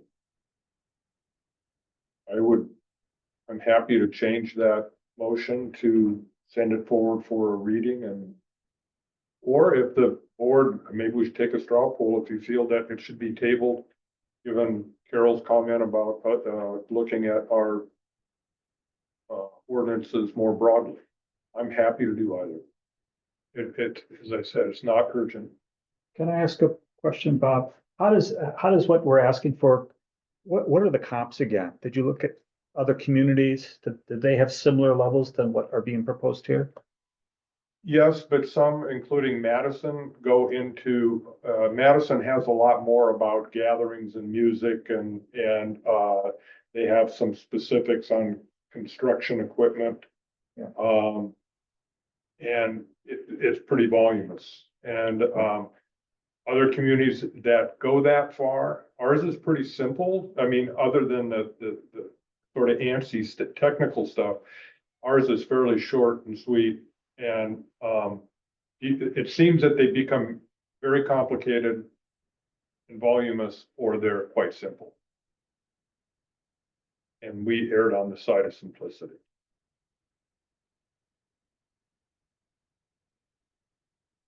Let's call the vote.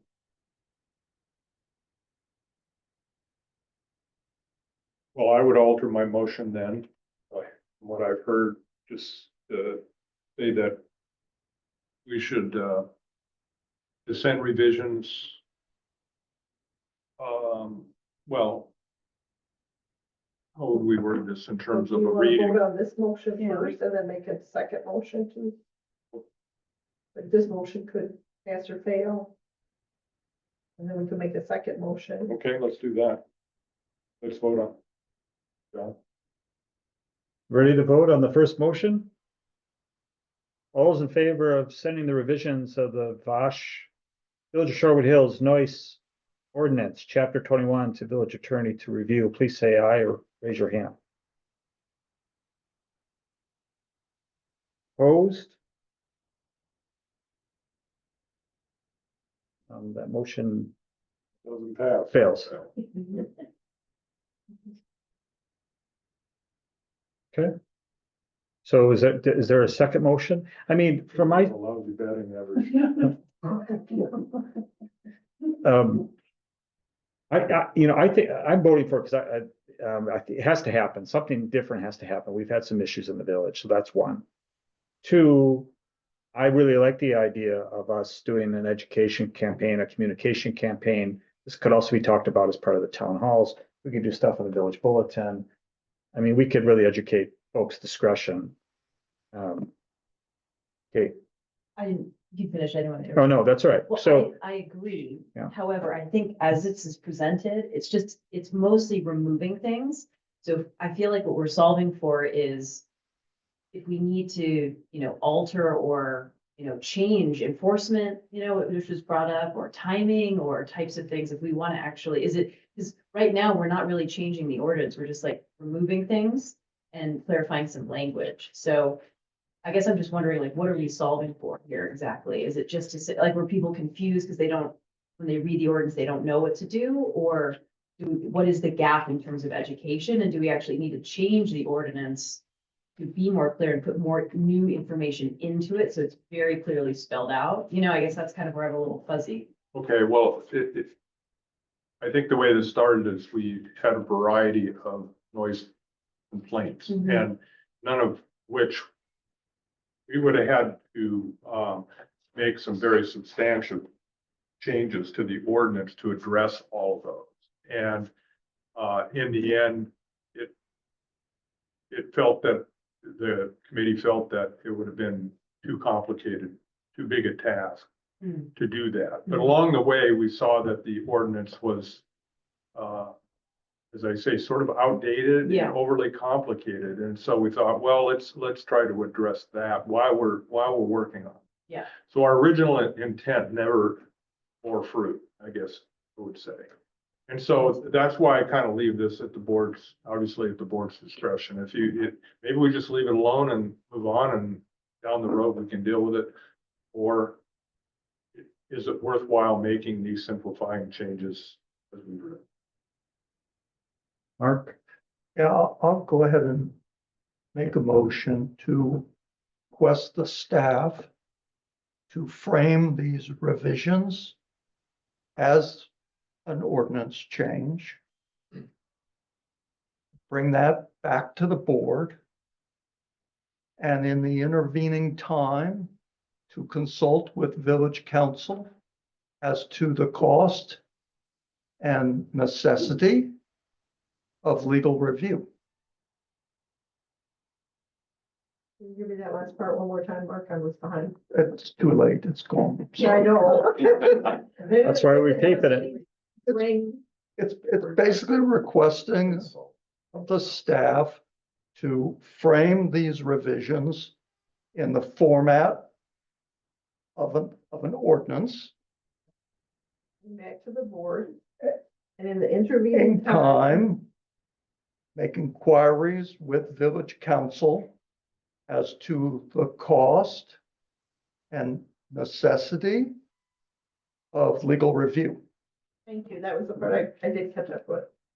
Okay. Cost and necessity of legal review. thanks for that, Mark. Is there a second to that motion? Bob, Kate? Let's give Kate that one. Kate's a second on that one, Julie. Hi, further discussion? Brian, since I'm putting the burden on you, does that work for you guys? Yeah. Okay, yeah. And that may cause us to move forward on some of the other things we talked about in terms of communicating to the residents. You know, a reminder for the contractors. Remember, part of this has been stuff that's happened on a Saturday and, you know, there's always when we're doing work in the village, there's always that opportunity, the good neighbor policy, meet with your neighbors. You know, contractors meet with the neighbors. What are the issues with respect to parking? Well, noise is a big part of that, what time of day when they're going to be doing that. So I don't want to overcomplicate it, but there's an opportunity here for us to remind.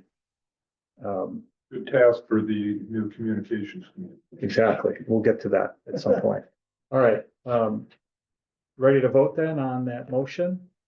All those in favor, please say aye, raise your hand. Okay, that motion carries. Got that all, Julie? All good? Thank you for Thank helping you. out there. Yeah, that was great. Anytime, All right, salvage the work. item C5, approval of village strategic plan. Brian, I know you speak to this. We've got a recommended motion. Did you want to speak to it any further? This is just a really simple update. The feedback that I received following the initial presentation by CP2 Consulting of the strategic plan report was returned to me with those revisions. And the next step is a formal adoption of the strategic plan as presented.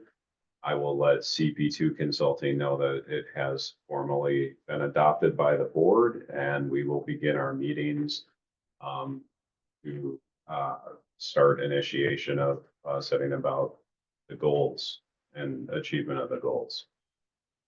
Okay, this is our first strategic plan as a community. Someone want to make the motion? Mark. Yeah, I would be honored to make this motion. And I guess after that motion, I'd like to speak just a few, make a few comments. So I'll make the motion to adopt the village strategic plan as presented. For a second to that motion? Thank you, Bob. I guess the comments that I want to share, hopefully the sentiments across the board with all board members, is that we truly use this as a tool to focus our actions. You know, we set about endeavoring on the strategic plan last summer.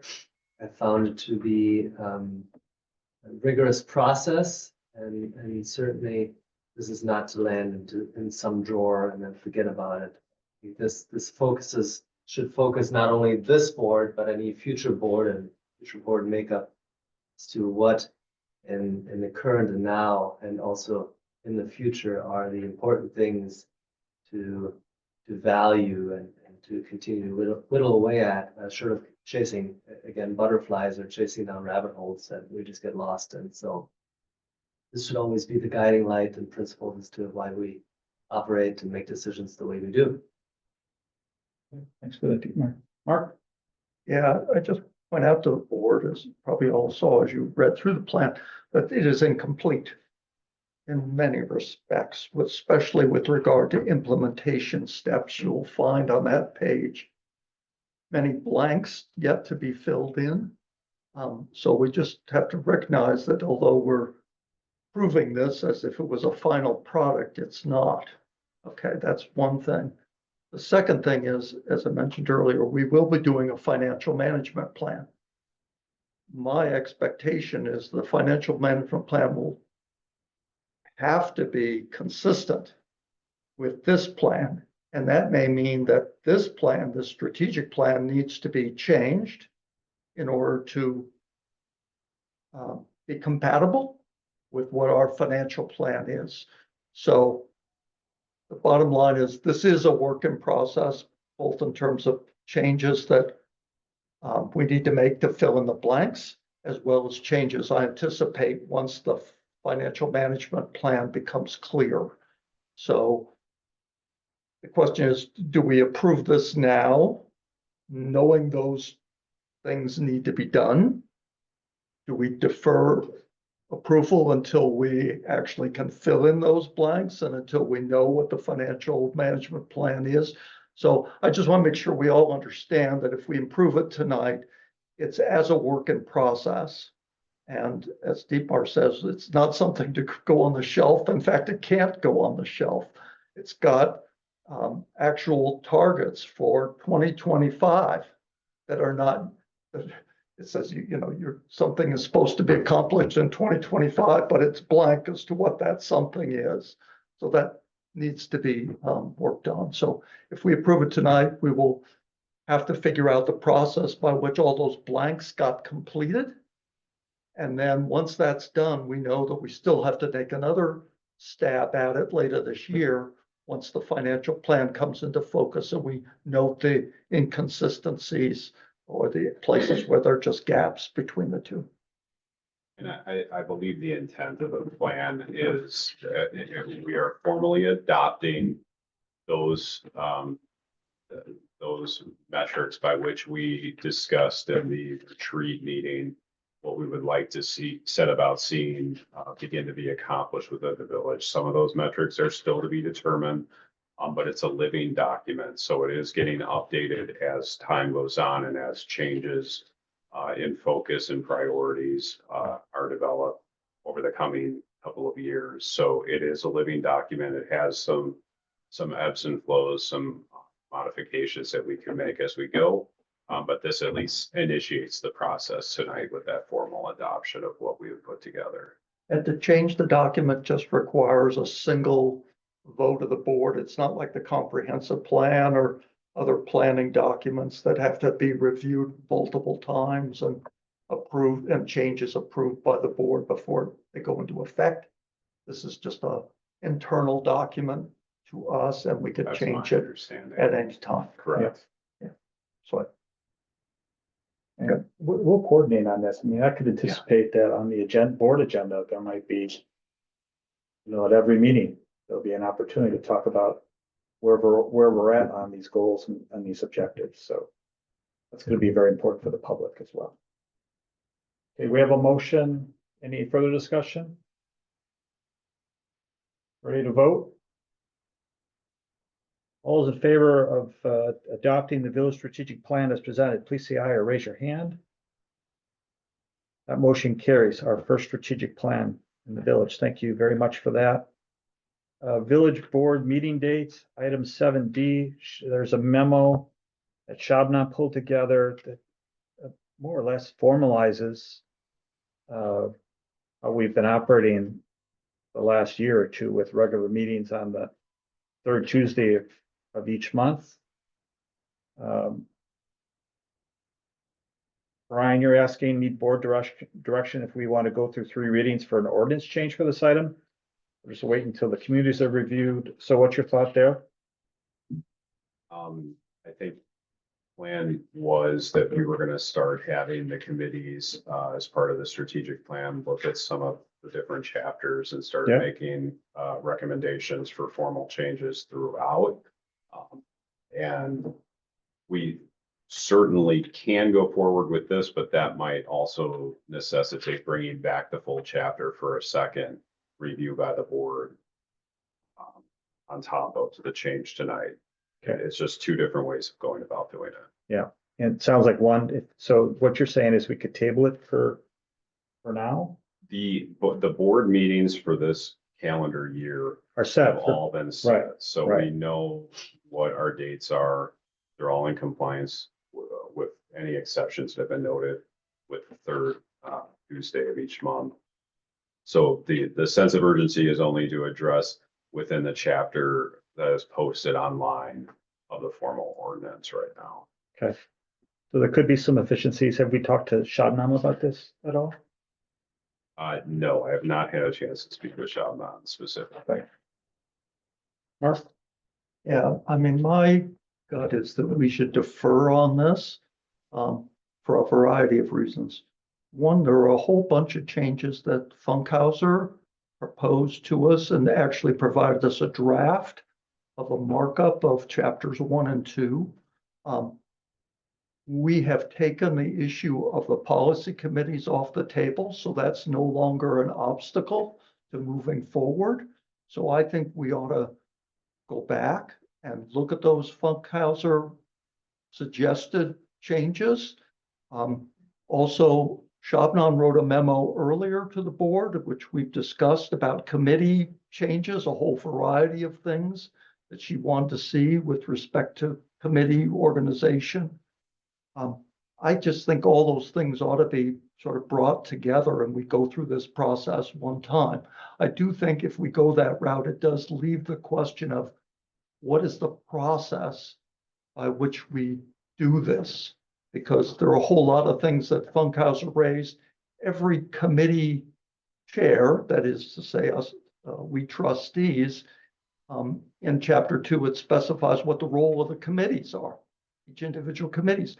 Each committee chair ought to be reviewing that and saying, do I need to tweak the language for what my committee does? I mean, I think it's a great opportunity to do that. But the first thing I think we'd have to decide is what is the process by which we change chapters 1 and 2?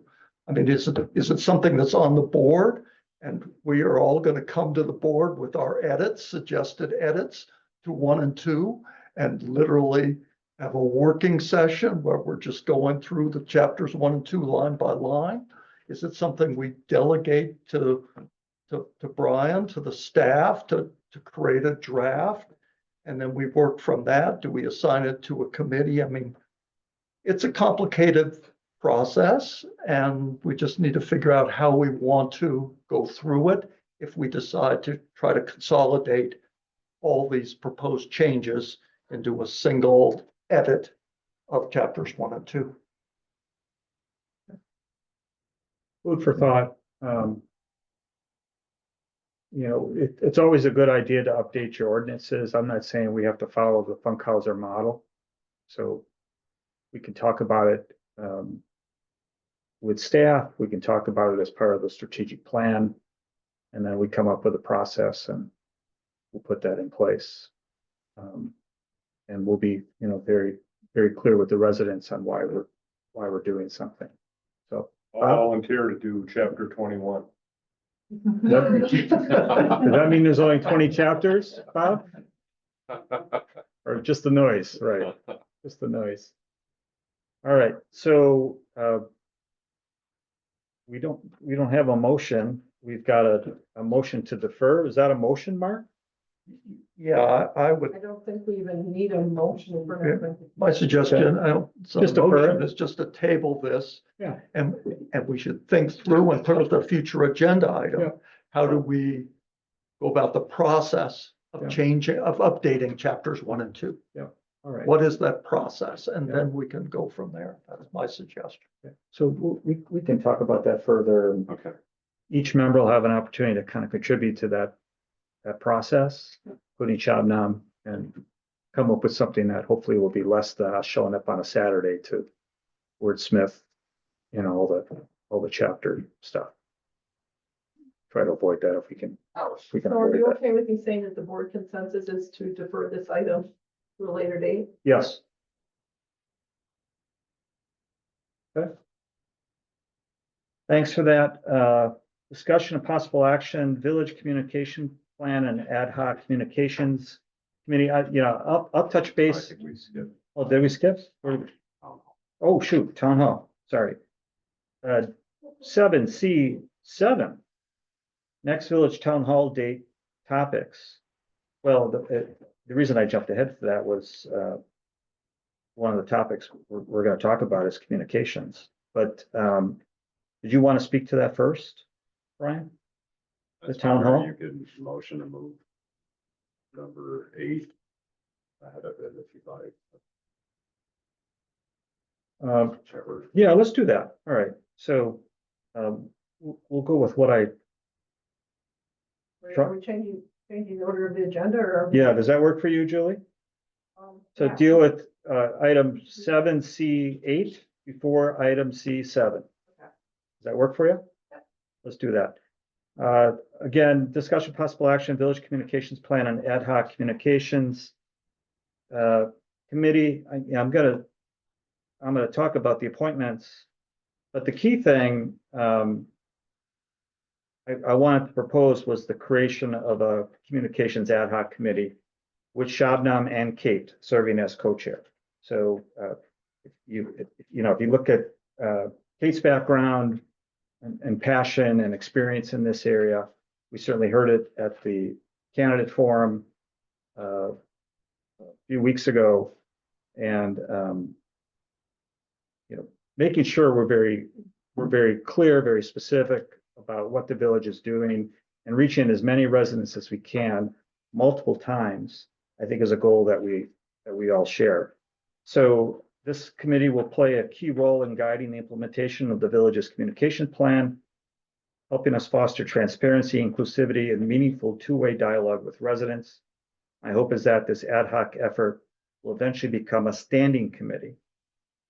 And there's with standing committees, there's a whole ordinance process associated with that, reflecting its importance to the long-term vitality of our community. So Kate and I had several conversations about this. Shadnam and I had several conversations about this. And we also thought that this would be an opportunity to, as a priority for the town hall on April 29th. So in your packet is a one-pager that Kate and Shadnam put together. And Kate, can I hand it off to you? Sure, yeah. Let's do that. So is that again? it's on page 150. Thank you. Yeah.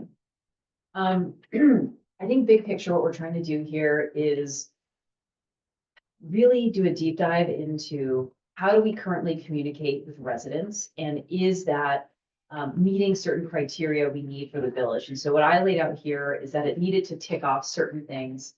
It needed to be inclusive. So thinking about different residents' abilities to navigate tech, I think is really important here. So is it inclusive to all residents?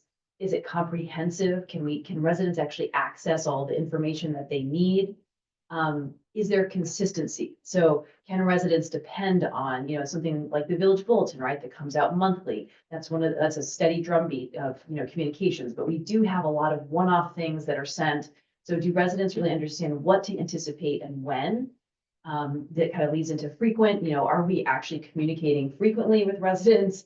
And I think that also might help eliminate some back and forth between certain residents not understanding fully certain things.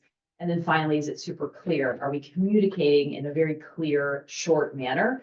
This packet, what is it, like, 300 pages almost today? How many people are able to sit down and read that? Probably not many. When I think of a lot of the neighbors that live around me, lots of parents with younger kids. So how do we just make sure that we have a very diverse range of communications, but that are very inclusive and communicate the same thing, maybe like as John mentioned multiple times. So the idea would be a phased approach. So first off, we don't know what the answers are right now. We need to go out and look and collect the data points, both qualitative and quantitative, I think, to understand what are we sending out now. Is that reaching the needs? Maybe we are. I think some of us think that we maybe have some gaps there that we can work on. Obviously big things are happening, like our website redesign, right? That's going to be a key channel for us. We have Nixle, we have, social media accounts. Do we look at, how frequently we're emailing with residents, things like that, right? So we would make it would be a long digest of all the current channels that we use and leverage, including direct mail to reach our residents. And then we would get their input as well through this process, and also benchmark this against some other municipalities that we find that are, good in terms of size, or, that would be equivalent to what we're trying to do. And then we would come back to a recommendation to this board to say, this is what we think we should do, and move into kind of finalizing that plan. So that would be the overall structure. And I think what John is recommending is that we maybe announce that at the town hall meeting coming up. So happy to answer any questions on this.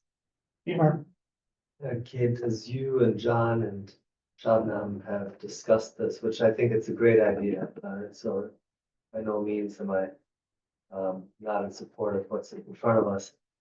But what I'd like to have an appreciation of is a timeline, sort of getting queued up, and perhaps the total length of time that this would take to get to perhaps some meaningful result, et cetera. What are your thoughts? I made an initial timeline, and I'm thinking 6 months is probably when we would have, maybe at the 4 or 5 month mark, we would have a full recommendation, and then at 6 months it would be like implemented. But that is rough. Yeah. So say 12. Sure. No, no. I'm new four to here, six. so, yeah, keep me honest, I don't know, but, yeah. Okay. And this isn't meant to be a trick question. No, no, I appreciate it, yeah. The 4 to 6 month time frame is kind of interesting too, because we have potential for pending staff changes within the village. With David Sykes and, you know, potential retirement. And so he does so much in terms of communications, the website. This is a logical time to really focus in on the work that has to be done and who's going to do it. So other thoughts, Bob? Yeah, I think this is great. I've been, I think a communications committee is really important. A lot of what you have here, I think, are the tools by which we get the message out. I think a really important part for the committee is also to decide how that message will look and the level of detail. Yeah. What is important, what isn't, you know, and you allude to this with the 200 pages. That's more for us, but maybe not everybody in the village wants to see 200 pages. So how do we craft these messages without leaving out information to the residents, but make it more digestible Totally. and get to the essence of it? So I would recommend that when you do this on the committee, that you also consider that, Yeah, how you formulate the message. yeah, And maybe that's something we all need to kind of agree on. We don't want to short anybody on information, but at the same time, we don't want to use a fire hose to give them a drink of water either. Mark? Yeah, I'm also in support of this and, I would like to see a little more definition in the motion that was in the packet. So bear with me. Here's my motion. It's a little long-winded, but I think what I was concerned about is not just identifying who chairs the committee, but the composition of the committee and the purpose of the committee, so that residents would know in fairly brief form what we're trying to accomplish here. So here's my motion. To approve creation of a 7-member ad hoc communications committee co-chaired by trustees Shabnam Lufti and Kate Olsvik. Residents are encouraged to file applications to fill out the remaining open seats. The committee shall advise and make recommendations to the village board on the most cost-efficient and effective manner to facilitate communications and foster dialogue between all levels of village government and the public. Don't worry, Julie, I have this and I'll be able to give it to you. Did everyone hear the motion? Is there a second to the motion? Does that work for you, Kate? Bob? Yeah, I'll second it. I'm done.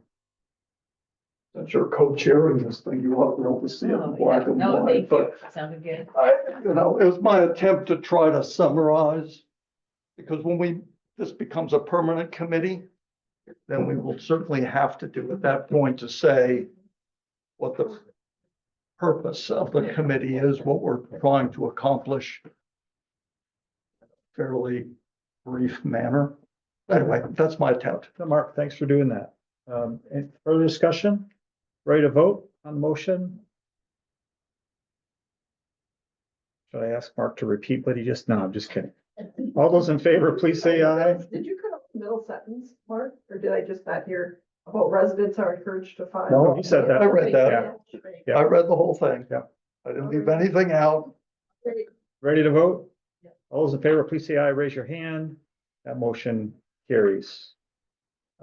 Thanks again for that.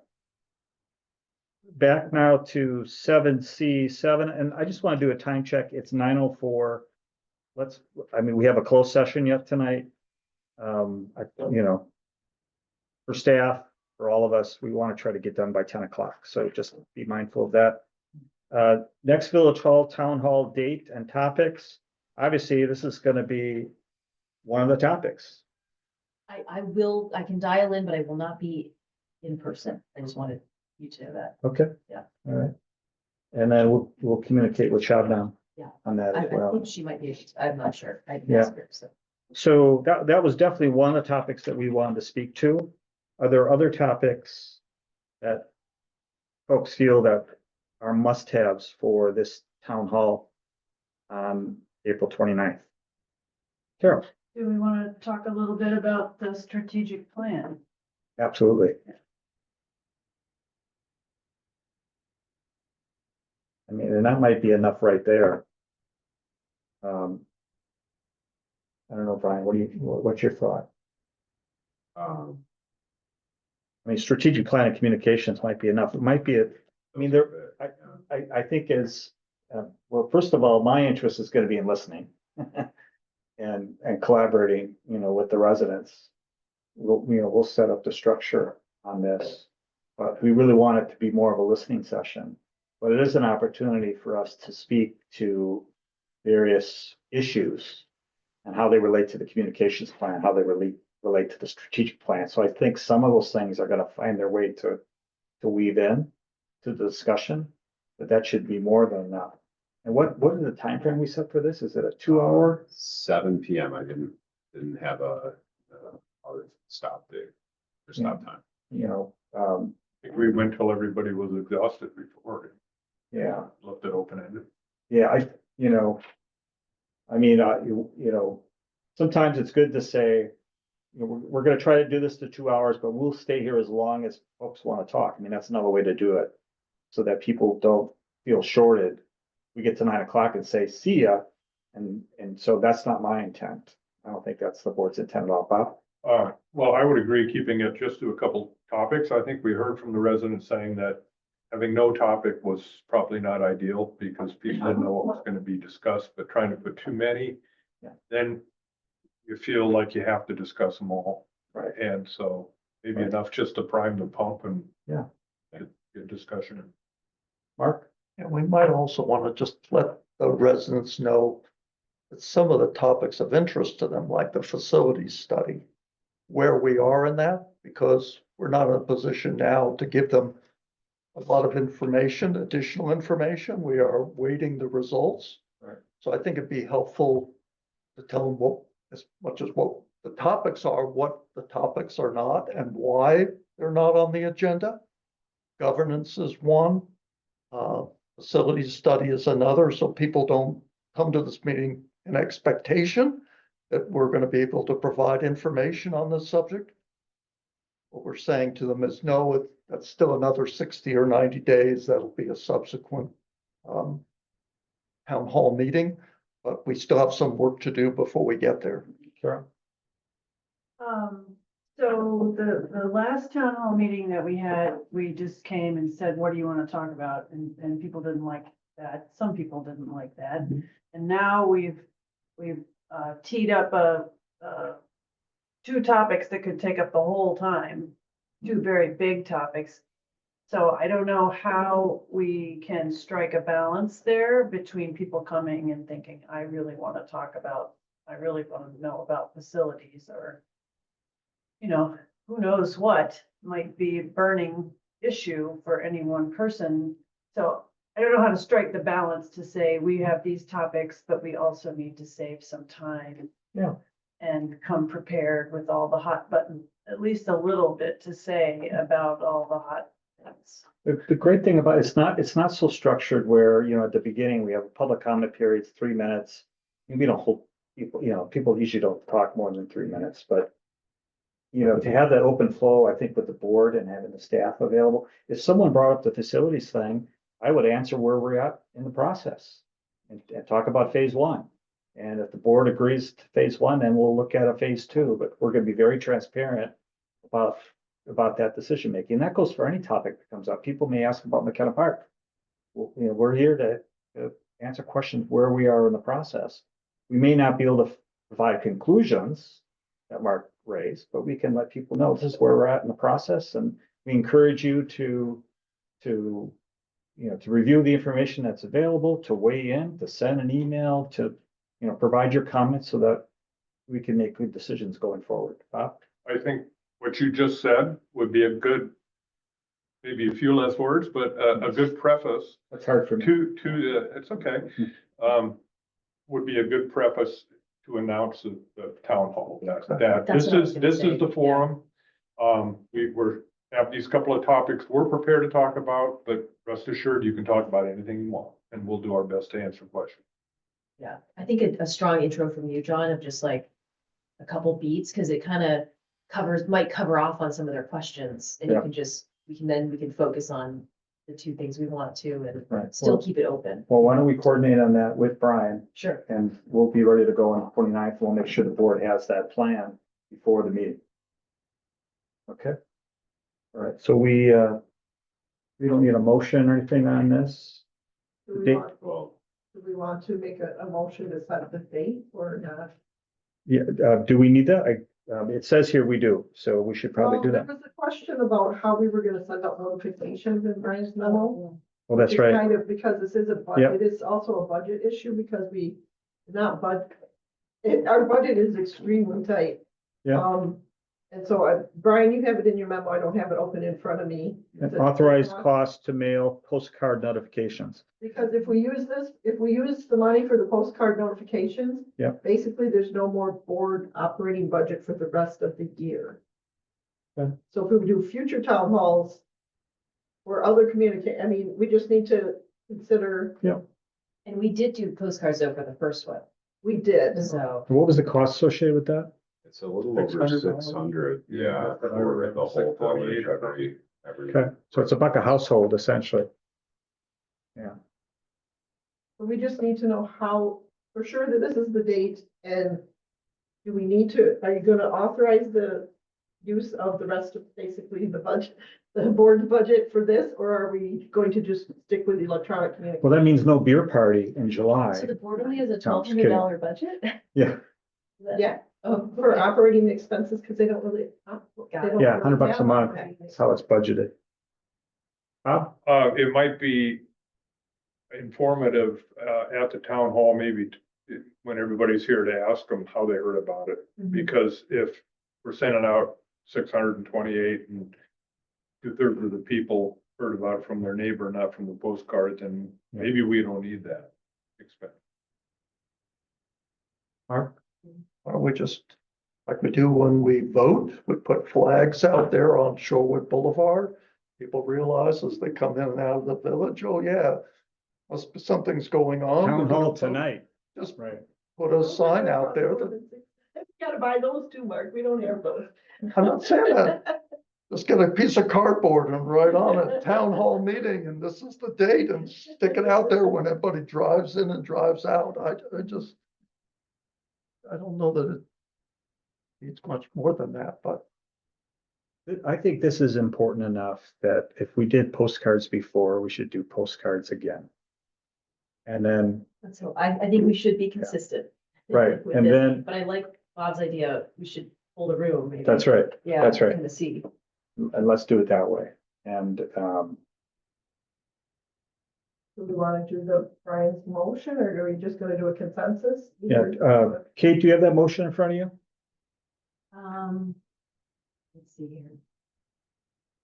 Recommended motion to, oh, you got it? Thanks, Okay, Dietmar. thanks, Dietmar. Yeah. So recommended motion to set April 29th, 2025 as the next village town hall date. And to authorize the cost to mail postcard notifications. There's a second to that motion. Thank you, Bob. Ready to vote? All those in favor, please say aye or raise your hand. Thanks for that. So we'll coordinate. We have a second. Yeah, Bob was the second. I'm sorry, I had my head down. No, no worries. All right, appointments. In your packet is a memo I put together. And all the appointments made, we've got a couple vacancies, but we've already and some that we just found out about. So, but I'm working to fill those actively. Bob, I've been copying you on the ones for PHS. And Brian, we've talked about the Blackhawk. But we've got some new folks coming on. We've had some long-standing folks. We had some committee members that have been with us since 1977. that decided now was the time. Just a couple highlights. Kate Crowley is joining the Finance Committee. Village resident, of course, worked for our bond counsel, Baird, for 15 years. And also worked with Vanderwall and Associates that does all of our TIF calculations, but could never serve because she served on our bond council and served with Vanderwall. So, yeah, so I think she's, I think, gonna be great. I appreciate all of you working with me to help fill these spots, to discuss, possibilities for committees. Our sitting state senator is now on the pool committee. I was pleased and honored to ask her, and she had expressed interest in that committee. And we didn't have to change for change's sake. The committees are working really well. I think we have a nice mix of long-term institutional memory, but also folks that are newer to the village. And so that I'm always looking for that balance in terms of geographic, balance in terms of other diverse components, and that mix of long time in the village and folks that maybe are newer to the village. So that was the driver. This was a little bit easier for me this year, I think, than last year or 2 years ago when we first started this process. I did pull it together in less than a week though. So that was, I wanted it out in front of the residents. I wanted it in front of the board with the Thursday deadline. So that's what we were able to do. So with that, Julie, do we need, because I'm appointing, but there's a motion. We need we need a motion in a second. Right. Mark. Yeah, just, I think I sent you an email to Kip Schick, on the pool committee has already notified me he does not intend to serve another term. Yeah, non-resident. Resigning. Yeah. So the motion to approve this list should delete his name from the pool committee. Okay. Would you like to make a motion then, Mark? Or DR? Yeah, well, just related. Yeah. I see that Guard is still on the zoning board of appeals here. Yeah. And I don't know in what capacity he's attended lately at all. So I don't know how to address that at this very moment. Yeah, I can tell you, I've tried to reach him. I have not been successful in reaching him. Do we And he, pick this up at a different time? yeah, Then do we, Yeah. can we strike, do we table, how do we best approach this? my preference would be that we approve the appointments as presented, but this is still a fluid document. I anticipate I'm gonna add some folks or one person for public health and safety. I'm gonna add one person for Blackhawk. And I may be able to reach Guard. I did take Guard off finance, make room for Kate. But I'd like to have that discussion with folks before. Sure. So that's my response. And I guess then people coming on or off would be just another board topic at a future meeting. That's correct. We do ask if people resign from the board, if we can get some kind of something in writing, like an email or something, just so we know that they are resigning. Yeah. So if you wouldn't mind forwarding that my way, or I'm sorry? if you said Kip was resigning, if you could forward that my way with it. So Yeah, his resignation letter, I don't want to, they're two back. And it Okay. was basically, I no longer will continue to serve, but I'm willing to serve until you find my replacement. But I think I've Okay, so- pushed him as far as I can in that regard. So we don't have an official resignation yet. No, Okay. I'll When that does forward you come, the just email forward it that he sent me about this and my response to it. Yes, I'll find a replacement for you and get you off the committee. Well, we basically just need the, as of what date I'm gonna be done. Yeah, so, but his term does expire now. So, Oh, okay. yeah, his term is expiring, so I have it down as 26 for Kip. Yeah, it's 26 here. Yeah. Yeah, he doesn't expire yet. if you say so, I thought it was. Okay. Jack, There was a vacant one that ended on 25, but I didn't change anything with his. yeah, there was 26. already a non-resident vacancy Yeah. on the committee. Right. So given those nuances, again, I'd ask for a motion to accept. Move that we accept the committee structure as provided. Thank you, Kate. Further discussion? Ready to vote? All those in favor, please say aye, raise your hand. Opposed, that motion carries.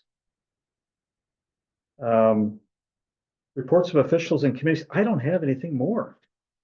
Today, do I? Yeah, I think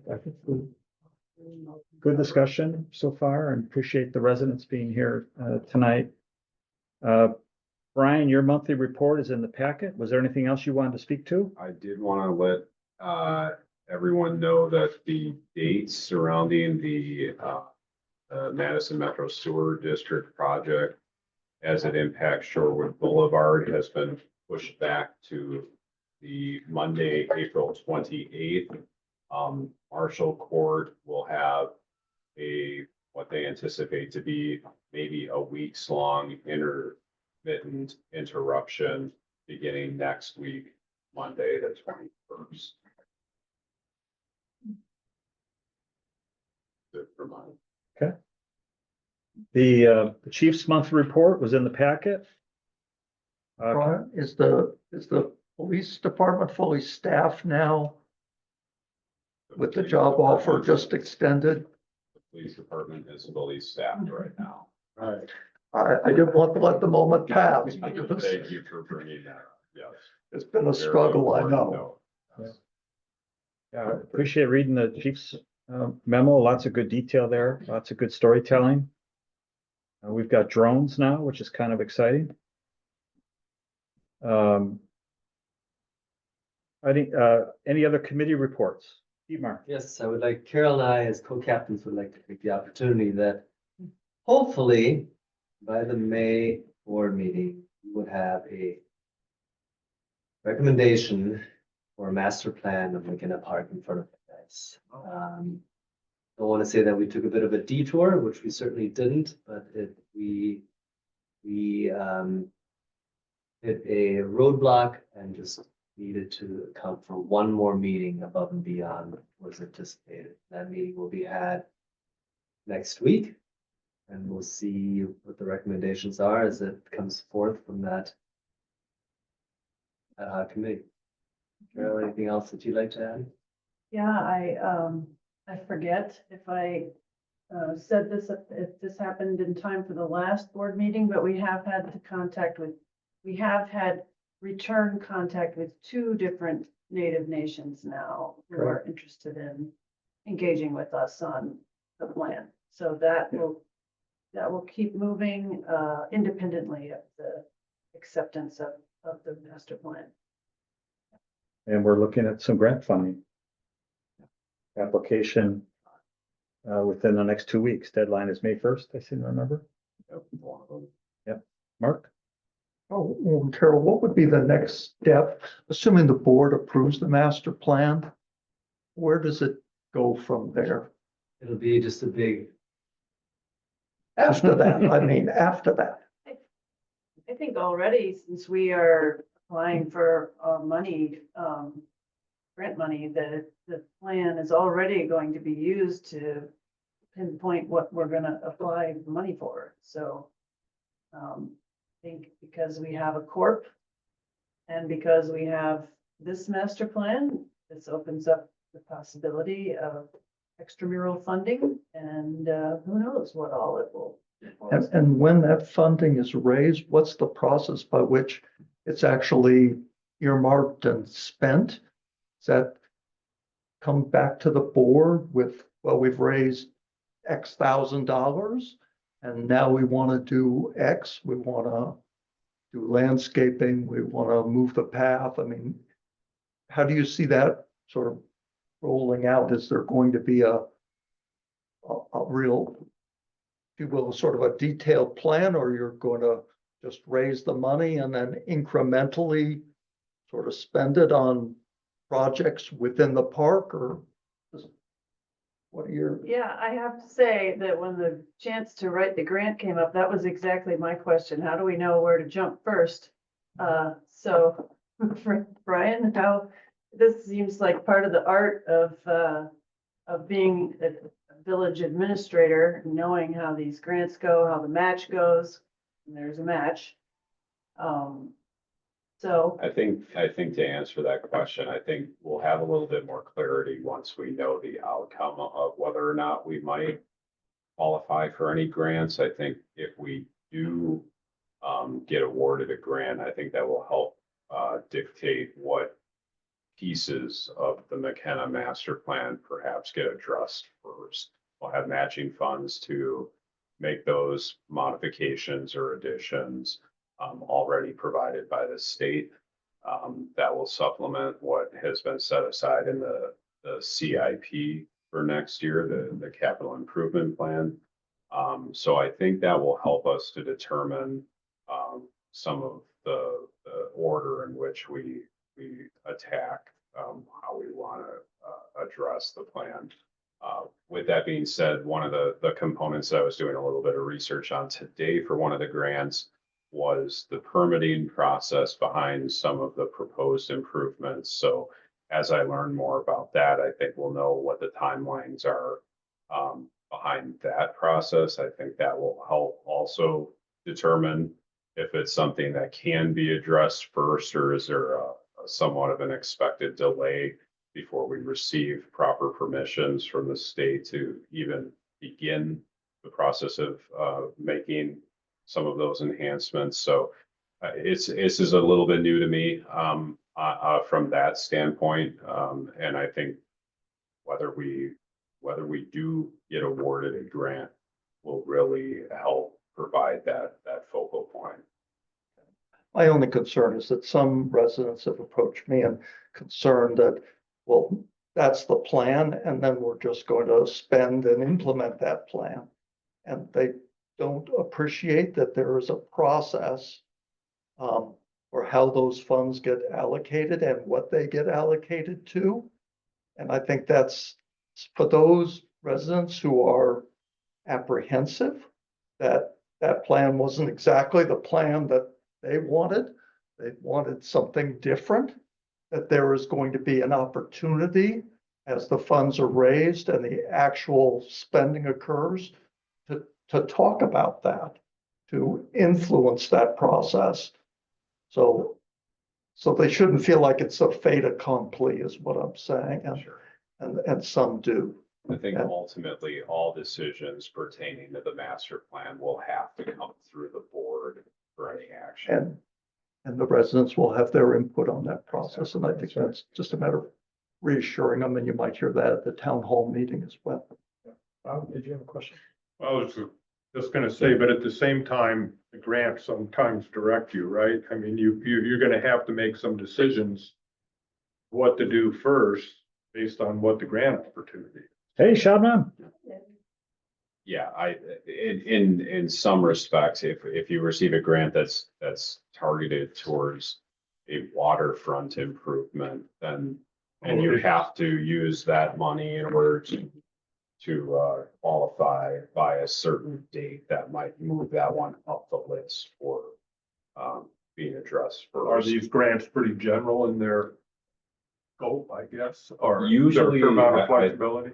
A couple of the ones that we're applying for with this program, since they're more water and lakefront Shoreline. geared, shoreline geared, I can't say to the timelines if it must be money and funding must be authorized by the end of 2026. Say, for example, I don't know how much time we have for flexibility to make purchases and do any of those sorts of improvements. Okay. Anyways, that was Carol's mind. No, yeah, appreciate that. No, And Brian's too. yeah. Um, I suggest we break here and allow Shadman to get sworn in. Can we do that, Julie? Does that work for You you? can do that. Before we go into closed session? Go.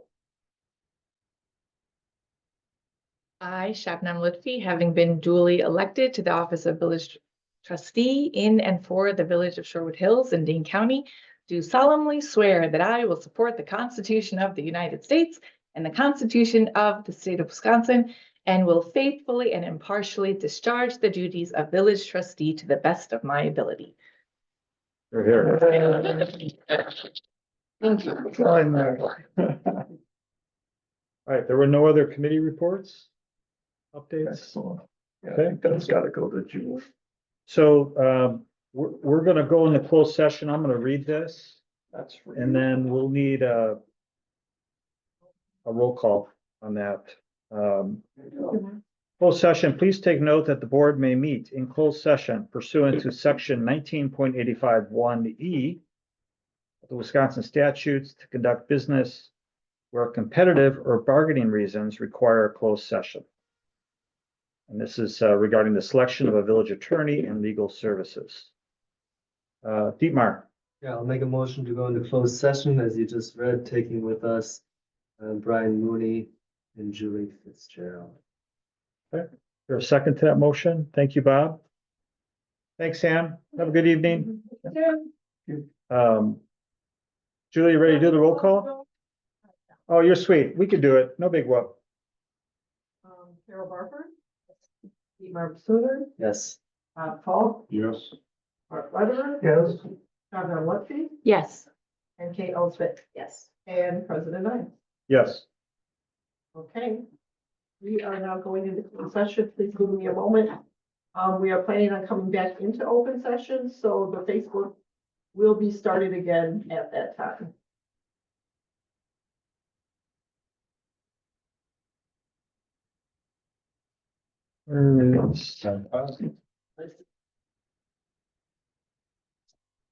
Hello. Yeah. And then I need to do the Facebook 1 second. Here we go.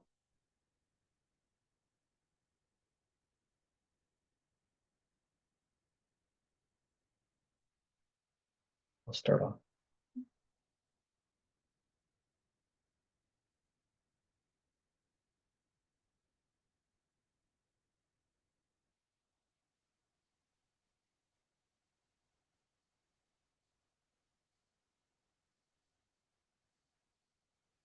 Tomorrow morning, Bob.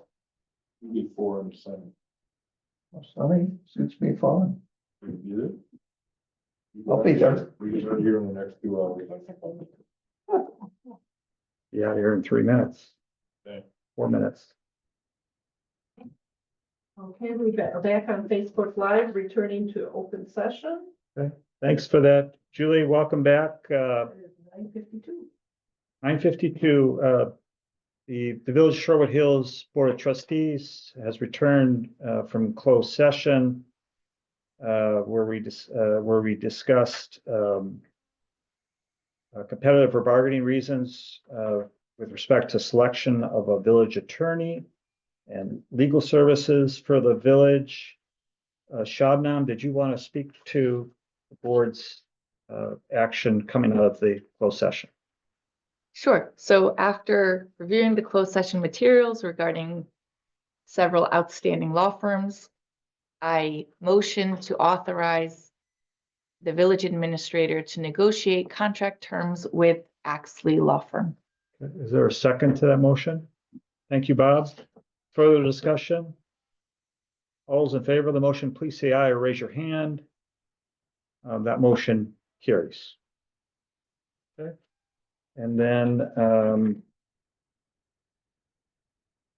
future agenda items. This is an opportunity for trustees to request an item be added to a future agenda. No discussions may take place.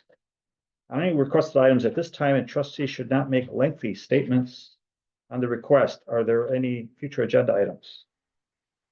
Mark? I just mentioned the item I mentioned earlier, which is the process for amending chapters 1 and 2 of the village ordinance. We've got that captured. You got that captured? Julie? I do. Any other items, Bob? Well, I would just remind Mark that last meeting we had talked about, the floor area ratio and how lots are divided up, and you had suggested that maybe that be a future topic. I don't know if that's what if you meant it for the board or for a committee. I don't Well, it know. may still be in the plan commission, and I don't think we want to have conversations going on in both places at Oh, the okay. same What's time. going on there? So I think we should just leave it in the Yeah, could be plan a, commission. could be a town hall discussion going forward And let as the well. plan commission, if they come to some conclusion. Okay. Yeah. Push it on to us. Yeah, Yeah. okay. But thanks for that reminder. All right, otherwise I'll ask for a motion for adjournment. Dietmar, Make a motion to adjourn. Sure, the time is 9:54. second from Bob. All those in favor? Motion carries. Thank you so much. Julie, you need me to sign some things? I'll take that back. Oh, you did. To Yeah. get, paperwork going on, Mark and Kate and Judy. Yep, and then Shabnam has to sign something, right?